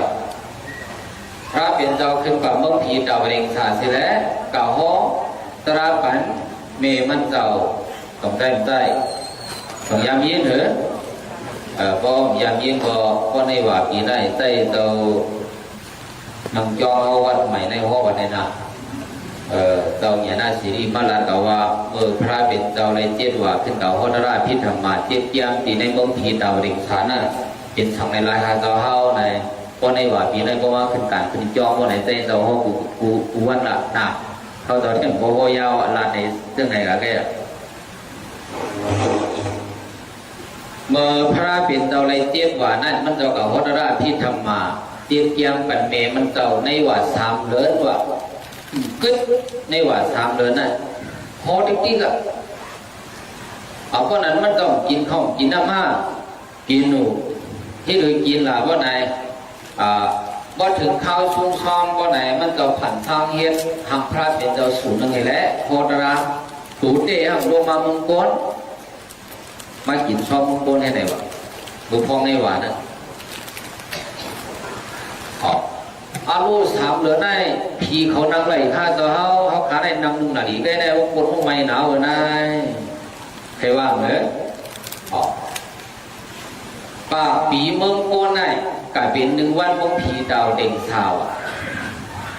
ปากปีเมืองโกนนะเพราะปากปีเตรียมรู้ก่อนแต่กลายเป็น1 วันที่เมืองเขาน่ะว่าในว่าสามเหลือว่าไหนได้กลายเป็นหลายมินิเมืองผีว่าไหนเขาเจ้าถังเนี่ยคนบอก2 มินิ 3 มินิแค่พองพระเป็นเจ้าฮอนั่นเมืองก็ได้3 เดือนเสียหน้าก็เมืองผีได้บอก3 มินิเลยเนาะก็กับเที่ยวกันได้นับไปเรื่อยๆนะปากผีเมืองก้นกลายเป็น1 วันเมืองผีเต่าเด่งสาพระเป็นเจ้ากับฮอดรา3 เดือนได้ที่เป็นในบอกหลายมินิได้ในกับส่วนเรื่อยๆนะโพสต์แต่มาลาเนี่ยเขาจะอีกหนึ่งหนักเขาจะใครว่าในว่าไหนตราพระเป็นเจ้าในมันเจ้าโหยาวโหปอดโหยาวก็เขาคนเจียวป่องใสเขาเจียวเลยทำตราเยอะอันใดมีอันนั้นย่ออันเขาจะได้โหเมื่อไหนก็เขาจะก็ได้โหปอดแก่โหยาวเนาะสังเกตว่าทำตราในสุดเชิงกว่าว่าไหนก็ไหนคอหนึ่งได้เขาจะใครลาว่าอันเขาปูตายนั่นเขาดีวัดอันไหนพอทำตรามมาในสุดสิ่งกว่าว่าไหนที่ไรมีคอเยอะอันในใจเขาคอมักใหม่คอหนึ่งอันในใจเขาอยู่เลยทำตราอันในเสว่าไหนมันหลีกันหรือว่าไหนไว้เสพระเป็นเจ้าเขานิพพานว่าเย้าผีมันไหลมา2 ปาก 35ว่ะกล้าบ่2 ปาก35พระเป็นเจ้าเอานิพพานตายกันเย้าอ่ะผีมันไหลมา2 ปาก 35ในว่าไหนปีในเมืองอินเดียในพังโปมาว่าไหนคุณหอคำอาโศกาต้องยามยินแต่ก็เอาเขาต้องยามยินคุณหอคำอาโศกาธรรมราชาต้องยามยินอันมาฮิตกองงูเปียดเหมือนสีเฮงว่าพุทธนำหัวเปียดเหมือนสีเฮงว่าฮิตตลบสาระเปียดเหมือนสีเฮงว่าดูปันในศาสนาพระเป็นเจ้าเนี่ยอันนี้เป็นคุณหอคำอาโศกาต้องยามยินเหรอเขาว่ายามยินก่อนในก็ในว่ามาหลุดเต้นตอนในโฮดปันเทียงแกว่ายามยินก่อนหนักคุณหอคำบ้านไหนมือเตะซ่ามันไหนมันแต่พุทธภาษาเหมือนเฮามันยุ่มยำเท้าว่าไหนยุ่มยำมุนเจ้าอันนุ่งสังการนั่นน่ะต้องยามยินนะมุนเจ้านุ่งสังการแต่พวกใครหันก็มีเมืองกะลาหนักกับตัวน่ะนุ่งสังป่วยหมดอ่ะซึ่งนั้นคุณห้องมันเจ้าเมียตัวมุนเจ้าอนุภาลึงสังการซึ่งนั้นได้เขามีโลภะโทสะโมหะนำหน้าแล้วเขาพลึงสังการเขาจะมาเข้าเรื่องไหนนั่นครับเขาเนี่ยจึงนุ่งสังเขาจึงมีเขาแต่ว่า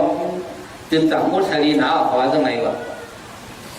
เมืองกะลามีมุนเจ้าซึ่งนั้นเนี่ยคุณเราข้ามาสู้กันไหนมันอยู่ยำมุนเจ้าซึ่งนั้นเนี่ยเมื่อเตะมันอยู่ยำกาหรือว่าไหนอีในหอมันไหนมันปังเหมือนเจ้าซึ่งนั้นมาซุ้มซ้อมไหน1 วัน 60,000 ว่าหลายบาท ว่าล่ะพี่น้องมึงกูเนาเขาฟังมันจะมาอยู่เมืองในงอกพวกหมื่นป้าต่างนี้เรียกอะไรอ่ะยอมกิจการได้มาเดี๋ยวนี้40ไปเก่าป้าว่ะเนาะอันไหนขั้นแต่ดุมเราไอ้เข้มๆละนะเพราะมันเราจะได้มีอะไรได้ไว้ได้มาได้สังขารโคตรลาวอ่ะสังขารดีเนเซียนตั้งดีตั้งเมียเราได้มีอ่ะเนาะคนเราข้ามป้าไหนมันอยู่ยามไหน1 วันในปั๊มสังขารอันนุ่งผ้าเหลืองสังกาในไม้กินซ้อมในหางในหัวมันได้60,000ป้าว่ะนะก็ได้หมุนเจ้าด้วยนะทั้งเป็นหรือไว้ล่ะว่าไหนว่าเขามากินซ้อมกินข้าวว่าไหนอันละวันว่าเขาหิมมันกินที่ดีกว่าหมุนเจ้าด้วยนะเพราะว่าเลี้ยงข้าวว่าไหนได้เพราะตันก้อยคนหิมกินกันนะโอ้จิ๊บเขาก็ยินเสียงกันนั่นที่ไหนกูวันมาถึง1 วันหนึ่ง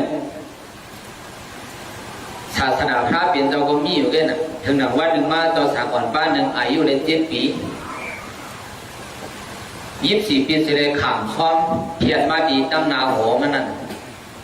เจ้าสาวก่อนป้านั่นอ้ำหมอกตาก็ตุ้ยไก่เหมือนเฮาจะได้ตุ้ยไก่หมอก4-2-5-2ในไปกว่ามันนั่นน่ะกำไรคุณเอาข้ามาโซกะเรามาเหลียวในอยู่เนื้อหัวใจมุงไปลงกว่าหันเจ้าสาวก่อนป้านั่นมุนเจ้าป้าในห้ามนุ่งผ้าเหลืองสังการเหขอบป้าก๊อกหลังตั้งน้ำมันเหไล่กว่าไล่ไปวันนี้มีแย่มาเวลาก็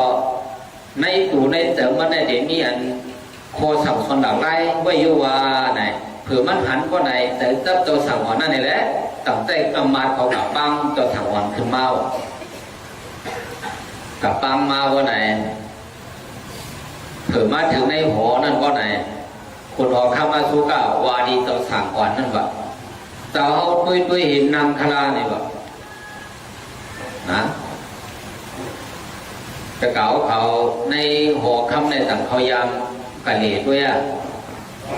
ในหางในหัวต่างยามกะเหล่ด้วยกัดด้วยแล้วนะเพราะในหางในหัววันไหนตีนังในเป็นเสือไว้หลายเมียวปลาคนหอคำบาดตีนังนำบาดว่าตีนังหูซึ่งว่าตีนังนั่งโบว่าในเป็นเสือไว้เป็นทานของไว้เพราะในหัวน่ะกำไรเผื่อเจ้าสางขึ้นเถียวมาคนเอาข้ามาสู้กับว่าเจ้าด้วยเห็นนางล้าว่าไหนเจ้าสางอ่อนได้ด้วยซ้ายด้วยขวาคนด้วยซ้ายด้วยขวาว่าไหนเจ้าอันเยอะเดี๋ยวมันดีในนั้นมีเผอมีคนหัวข้าเมมีโหซึกปูป่าอามาหัวกันว่าไหนก็เจ้าสางอ่อนเมื่อไกลนั่นขึ้นกว่านั่งหรือปลางก็เดียวปลางอันคนหัวข้ามนั่งนั่นสู้หรือเปิ้ลก็เดียวคุณว่าคำอ้ามในใจมันน่ะรู้เจ้าสั่งมุนเจ้าอ่อนป้าได้หลักได้ยังก็ว่าด้วยเห็นนางในว่าไหนก็โยมันดีนางกินเตี่ยมนะก็นางนี่เราว่าไหนถ้ากับนางนี่สูงก็เร็วมาไหนวะเฮ็ดสั่งในหลักได้ล่ะว่าไหนอันมันปางมากินข้าวดีขึ้นกูวันอ่อนในหัวกูวัน60,000ป้านั่นว่าไหนเพราะเขามาว่าไหนเขาโผล่หัวคำน่ะวะพันมาแต่มันแบบมุนเจ้าได้นั่นโปมาโปหันคุณหัวข้ามโปไหนโปเลยเมียบตอกเมียบติ่งโปเลยโปมนาโปมตาวนั่นเผื่อคุณหัวข้ามมาเจ้าสาวอ่อนป้าในป้อไหนหันหลักไล่ตรงไหนน่ะมุนเจ้าอ่อนป้าในได้หลักไล่เหมือนมุนเจ้าอันห้าปังมาปูในมานุ่งก็เหมือนกันไล่อยู่ไล่เศร้าก็เหมือนกันถ้าว่าในแต่วันดึกนั่งในพวกในยุวดีนั่งเตี่ยมันเปิ้ลนะกับนั่งที่ห้านั่งก็ไม่รู้ไหนนี่นั่นเราคำอ้ามในเสร็จมันน่ะพวกอ้ามว่าไหนก็สั่งถามนั่นเจ้าเฮาในว่าเจ้าเฮาในเฮ็ดสังในนุ่งผ้าเหลืองสังการในเสร็จเจ้ามีตราสังเสียหนอในเสร็จเจ้ามีตราสังเจ้าหูสังในนั่นน่ะว่าความเมืองเอาว่าก็ตะกาคนเราข้ามเมื่อในว่าเขาตอนได้ตึงเปลี่ยนเป็นเจ้าสามก้อยในว่าตึงหนุ่มมาอะไรไปโป้หรือตึงมีอายุ7 ปีก้อยตาราได้ไปหู้น้ำในนั้นอันเขาตอนไรหู้ได้ตาราได้มีปนอันหนึ่งก็ในว่าตอนราในเขาต่างได้ในว่าอะไรพวกใครถอดได้ในว่าคนเราข้ามก็กันนั่งมือต่ำพวกนั่งตึงมันได้ห้องห้อกันไรทีไรล่ะเจ้ากันนั่งได้เข้มแข็งห้องมือไว้เขาเจ้าดีพวกตึงไหนได้ห้อกันไรพวกนั่งเดินต่างเนื้อตึงไหนได้ห้องห้อกันไรนี่ว่าวันอังคารนี่ว่าใจคนเราข้ามก็ หันก้นอันกัดอันเขียนมาในว่าไหนมันก็ให้ยินเอาดูเสียงตรากัดเขียนว่าไหนก็มันก็นั่งตีไตเหมือนว่าไหนเลยถอดมาก็นั่นว่าไหนก็ต้องสั่งก่อนนั้นโหสั่งว่าไหนอัปมาโตอามาตังปะตังปมาโตมัสสุโนปะตังอัปมาตานามียันติเยปมาตาเยธามาตาต้องทำอันโหกาฐานนะพระคำในว่าก้นอ่ำหมอลืมได้ที่เป็นก้นจำเลยตายนั่นเดียวกาฐานมาไกลนั่นกันได้เป็นคนแต่ก็เอาของต้องไว้นะก้นอันอ่ำหมอลืมไหนที่เป็นก้นตีอ่ำเลยตาย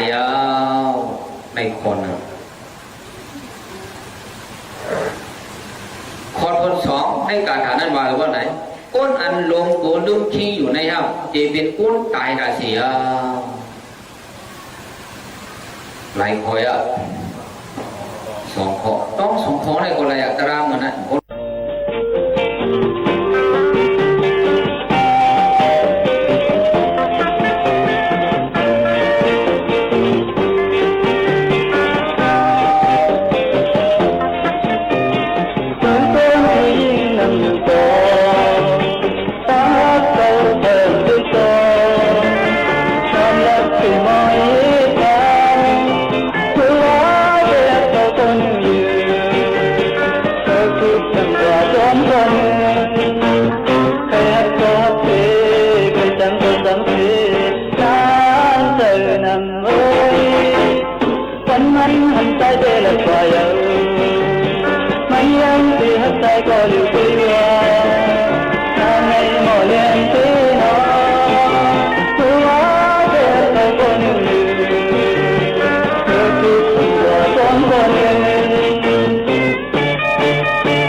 30歲再對路，比奔當歌馬紅歐文掛，歐合紅ต้มไว้ปันลูกหญิงอ่อนเหมอห้องว่าเย็น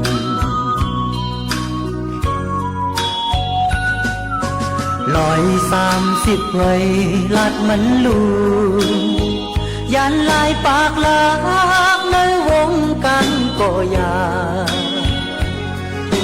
เจอดื้อเกิดอยู่มีหิมจังลูกยิงอ่อนมือห้องว่าเย็นเปิ้นคือสีเก่าอย่าเจอในก่อตั้งหักหาอยากปีเฮารู้แล้วเฮาเย็นยุ่มยำเปิดถามว่าหลายปีปันเก่าตั้มเจอเย็น130 เว้ยถ้าตุยแลเก่าปันกว่าความก็ใจมันมักใหม่ถึงวันหนึ่งเก่าดีขึ้นมาลูกหญิงอ่อนมือห้องว่าเย็น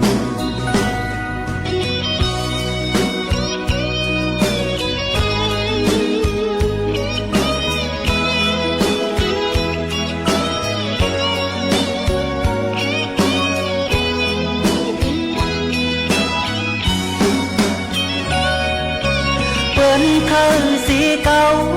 อย่าเจอในก่อตั้งหักหาอยากปีเฮารู้แล้วเฮาเย็นยุ่มยำเปิดถามว่าหลายปีปันเก่า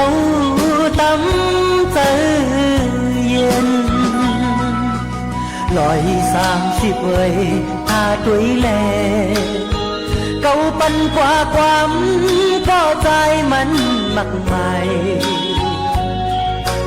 ถึงวันหนึ่งเก่าดีขึ้นมาลูกหญิงอ่อนมือห้องว่าเย็นลูกหญิงอ่อนมือห้องว่าเย็น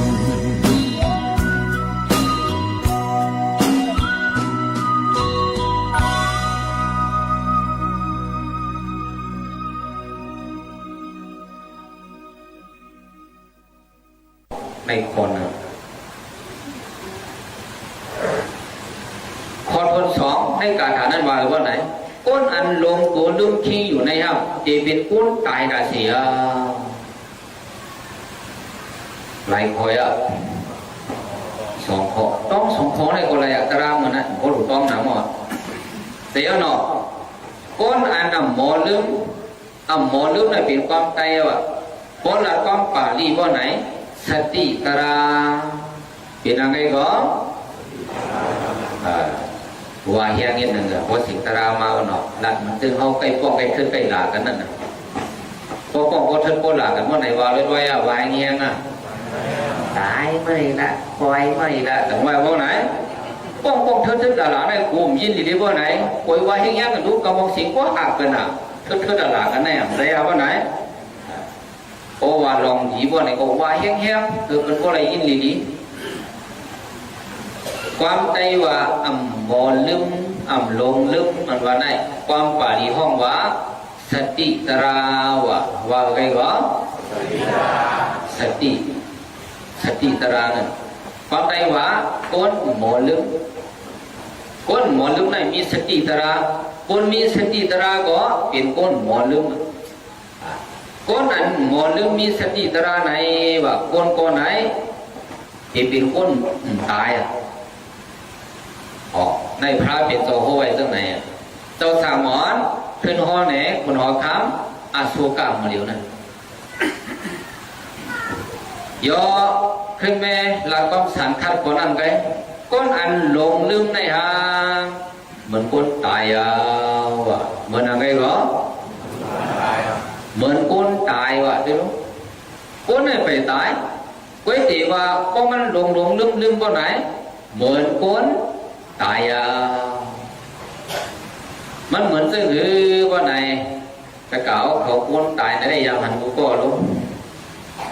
ก้นตายบ่เหตุการณ์ตรงนี้ก้นตายหมดบุปผาหมดของตราตรงนี้ยาว ก้นตายมาได้ตื้นบ่อยหนังว่าเมื่อนั้นเก่าก้นอันมีสติตระเสียเลยลงตัวลงคิงอยู่เสือสลายอยู่ไหนเหมือนก้นหางก้นไหนเหมือนก้นตายเผื่อเจ้าทางก่อนในห้องตระปันขนมข้ามาโซกะพอในกุยวันไหนก็มันจับใจหนาว่าตระไหน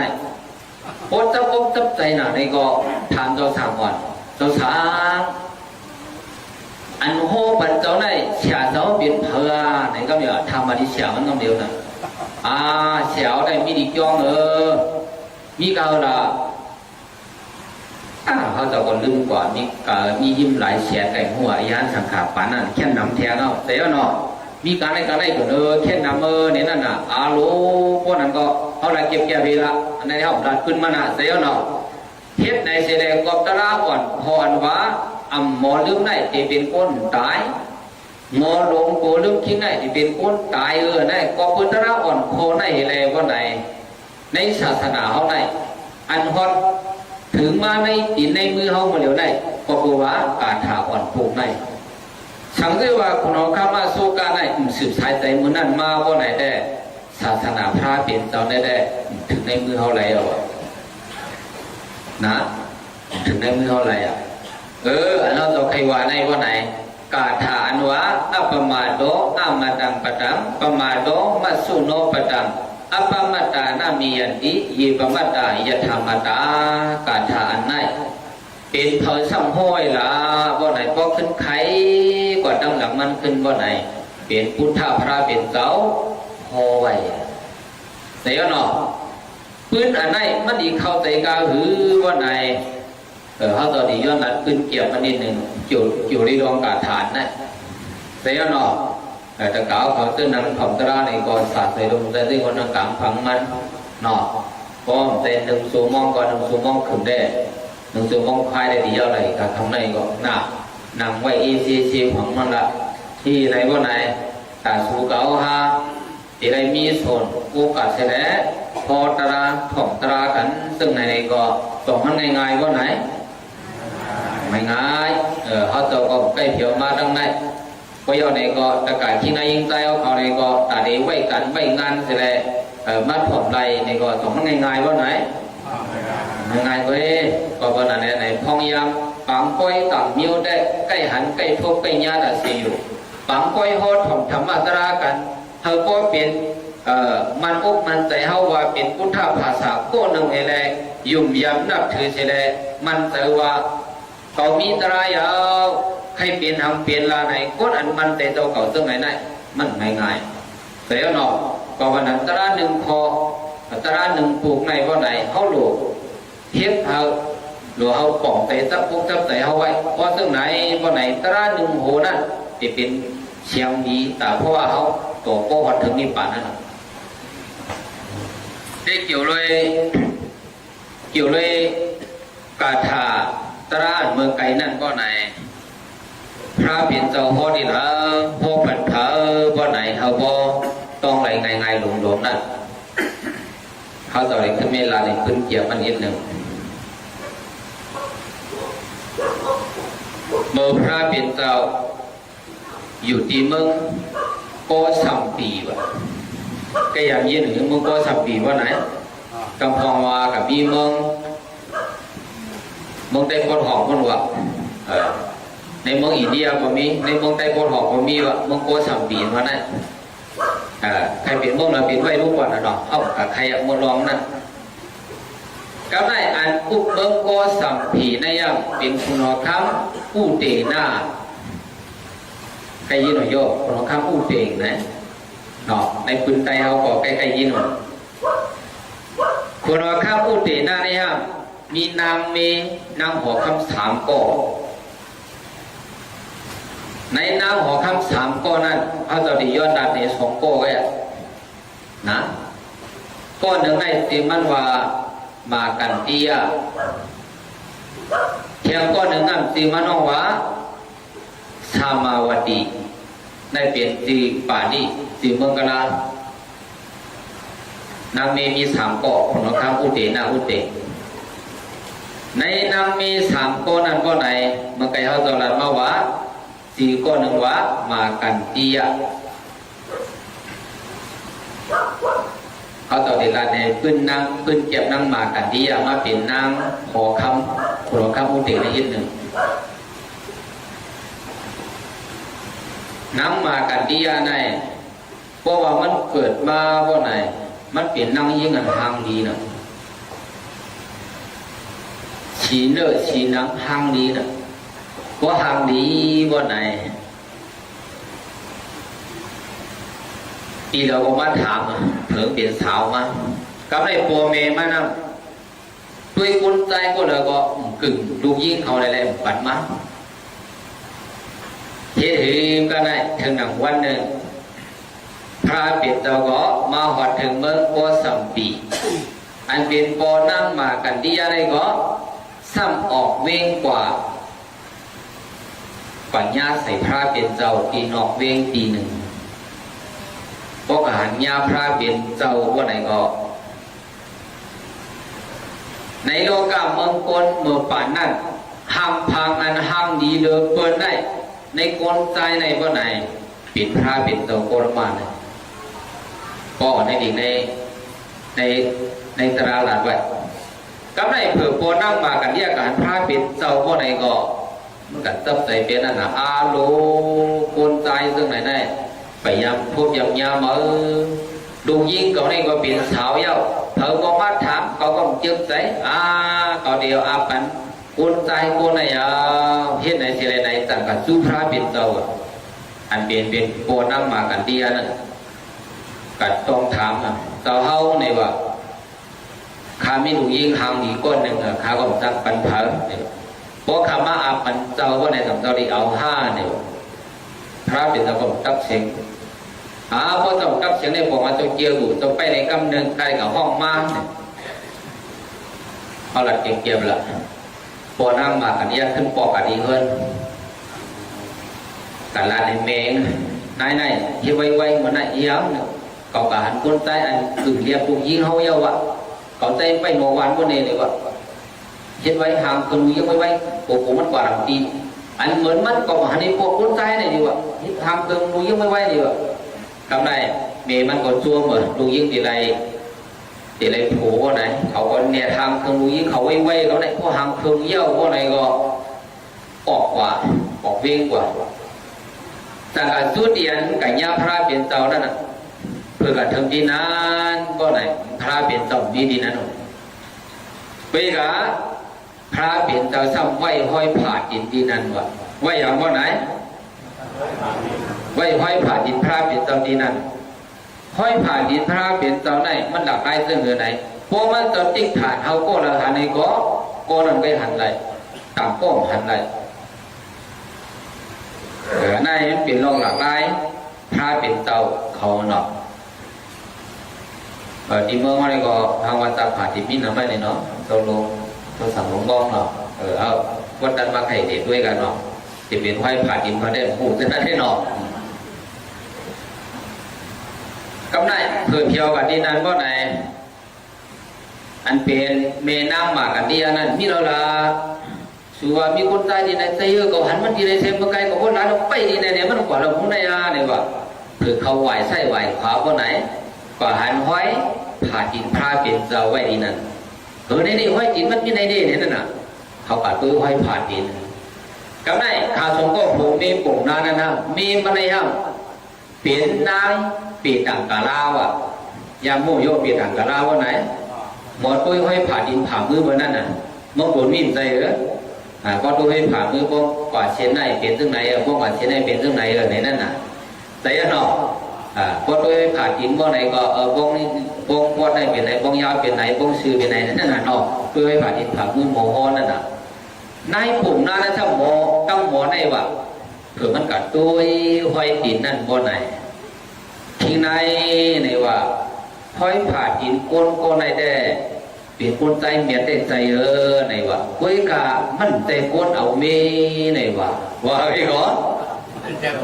มันใจห้อยผ่าหินคนเอาเมแกก็เอาในลายปิดต่างกาลาในเกียงโมโหได้ในว่าอาลูนายในพวกกลุ่มว่าด้วยปิดต่างกาลาเมื่อติ๊กมันในกินในอย่างมังนั่นในนั่นน่ะ ที่นี่ก็คนลาดมันเมื่อไกลเนี่ยมันก็ไว้เอาในเมื่อไกลหูนี่นั่นมันไปไหนก็ได้กหาด้วยกั้มนี่นั่นไหวไส้ไหวขวาว่าไหนพระเปลี่ยนเตาน้ำอยู่ดีในเงาไม่เทียงไผ่หนึ่งว่าไหนก็นาผู้หนามันหานาได้ในมากมาดูยิ่งไม่ไหวก็อาเป็นมันนี่นั่นกำไรขาสามก็บนเมรุเขาก็ต่างๆกู้พระเปลี่ยนเตาเฮาในวัดด้วยตัวกุ้ยเนี่ยแต่มันกูเย็บเตาหนาได้เนี่ยว่ะดูยิ่งเฮาได้เนี่ยอันไหนอาเป็นเตาอ่ะไว้เหี้ยนออันเป็นมาถามได้เกี่ยวเผื่อเขาการพระเปลี่ยนเตาซ้ำปีนังว่าไหนซ้ำเกี่ยวเอาลุยก็เอาเป็นพระเปลี่ยนเตาอ่ะก้าวในพระเปลี่ยนเตาก็วางหรือว่าไหนปุ่งน้าสงก้อเนี่ยว่ะเมื่อเก่าพระเปลี่ยนเตาเอกซาเปลี่ยนพระมาในหมอกเช้าสองวันปลายนั่นเช้าจีนวันปลายนั่นมีนางผีมงตันหามงตันเหรอมงนางผีมงตันหาลูกคุณผีมานาแต่วันนั้นนี่เนี่ยว่านางผีสามก็อันนั้นก็ให้ไรเก่าพระในโลกมาเมื่อนั้นเนี่ยว่าน้ำผีอันว่าไหนเหมือนน้ำโกนเมื่อกี้เนี่ยว่ามันต้องดูยิ่งสูงได้สูงว่ามันห่างดีว่าไหนเพราะเอาเนี่ยเขาพระเป็นสวาได้ขี้เต็มตัวในว่าสักไหนว่าให้เหรอเนาะพระเป็นเจ้าลาติขาวสงก็ผมมีนั่นน่ะน้ำผีอันมาจูเก่ามือกับพระเป็นเจ้าเด็กได้เป็นพระอะไรเช้าเจ็ดวันนั้นแต่ขี้มีอิดในว่าน้ำผีวันนั้นแต่ยังเนาะมีขี้อิดในว่ายังพงตะหลิวก่อนหนังคือพี่น้องเขาพอดีทับถ่อมไล่เพ่งเป้งพัดเพ่งเหมือนกันกูดีกูตั้งคัดเสเสียงฝากตอนตู้ถึงกันข่าวเงากลางในกลางคำก็ได้เหมือนกันค่ะเนาะฝากตอนตู้ถึงพี่น้องเขาให้เลยยินทอมมีลองข่าวเงาเปลี่ยนไปหลากหลายซึ่งฮือเตมาโตแต่แค่นี้ปันพี่น้องเขาแทงอยู่ค่ะตอนแต่ในวันเหมือนในขอบใจถึงภูปันเฮียงเขาตั้งเสียงสีที่ย้อนผ่าแดนมือก่อนค่ะเมื่อสูงค่ะมีว่าดูยิ่งสูงได้เป็นก้นอันว่าอะไรก้นไหนยังเตรียมตัวไว้เหรอว่าเฮียงนี่เหรอยังเตรียมตัวไว้เหรอสองเต็มเตี้ยสอนได้หรอตั้งเอาหมักตาลงมาวันไหนขี่ตาวะพวกก็มีหูก็ว่าเฮียงนี่เหรอผู้หลังก็คนในโซก็อาโลวาดิกิโลดิดิลาเฮพระเปลี่ยนตัวโหในบรรทาสงก็ผมมีนั่นน่ะลูกยิ่งสูงได้สูงว่ามันห่างดีว่าไหนพดเตียบตัวว่าไหนขี้เตรียมตัวว่าก็คนนั้นแหละขี้เปลี่ยนตั้งก่อนได้สูงมาอาปันเก่าได้ก่อมเอาไรอย่าไปว่าก็เอาละปีเขาก็ก่อมปันมันเตอร์ลูกยิ่งสูงได้พระเปลี่ยนเราขึ้นว่าความตึงไหนโคตระในบรรทาสงก็ผมมีเผื่อคาสงก็ผมมีได้ยินตระสถานีวิทยุกระจายเสียงแห่งประเทศไทยและเครือข่ายทั่วประเทศเสนอข่าวต้นชั่วโมงรู้เร็วรู้จริงเกาะติดทุกสถานการณ์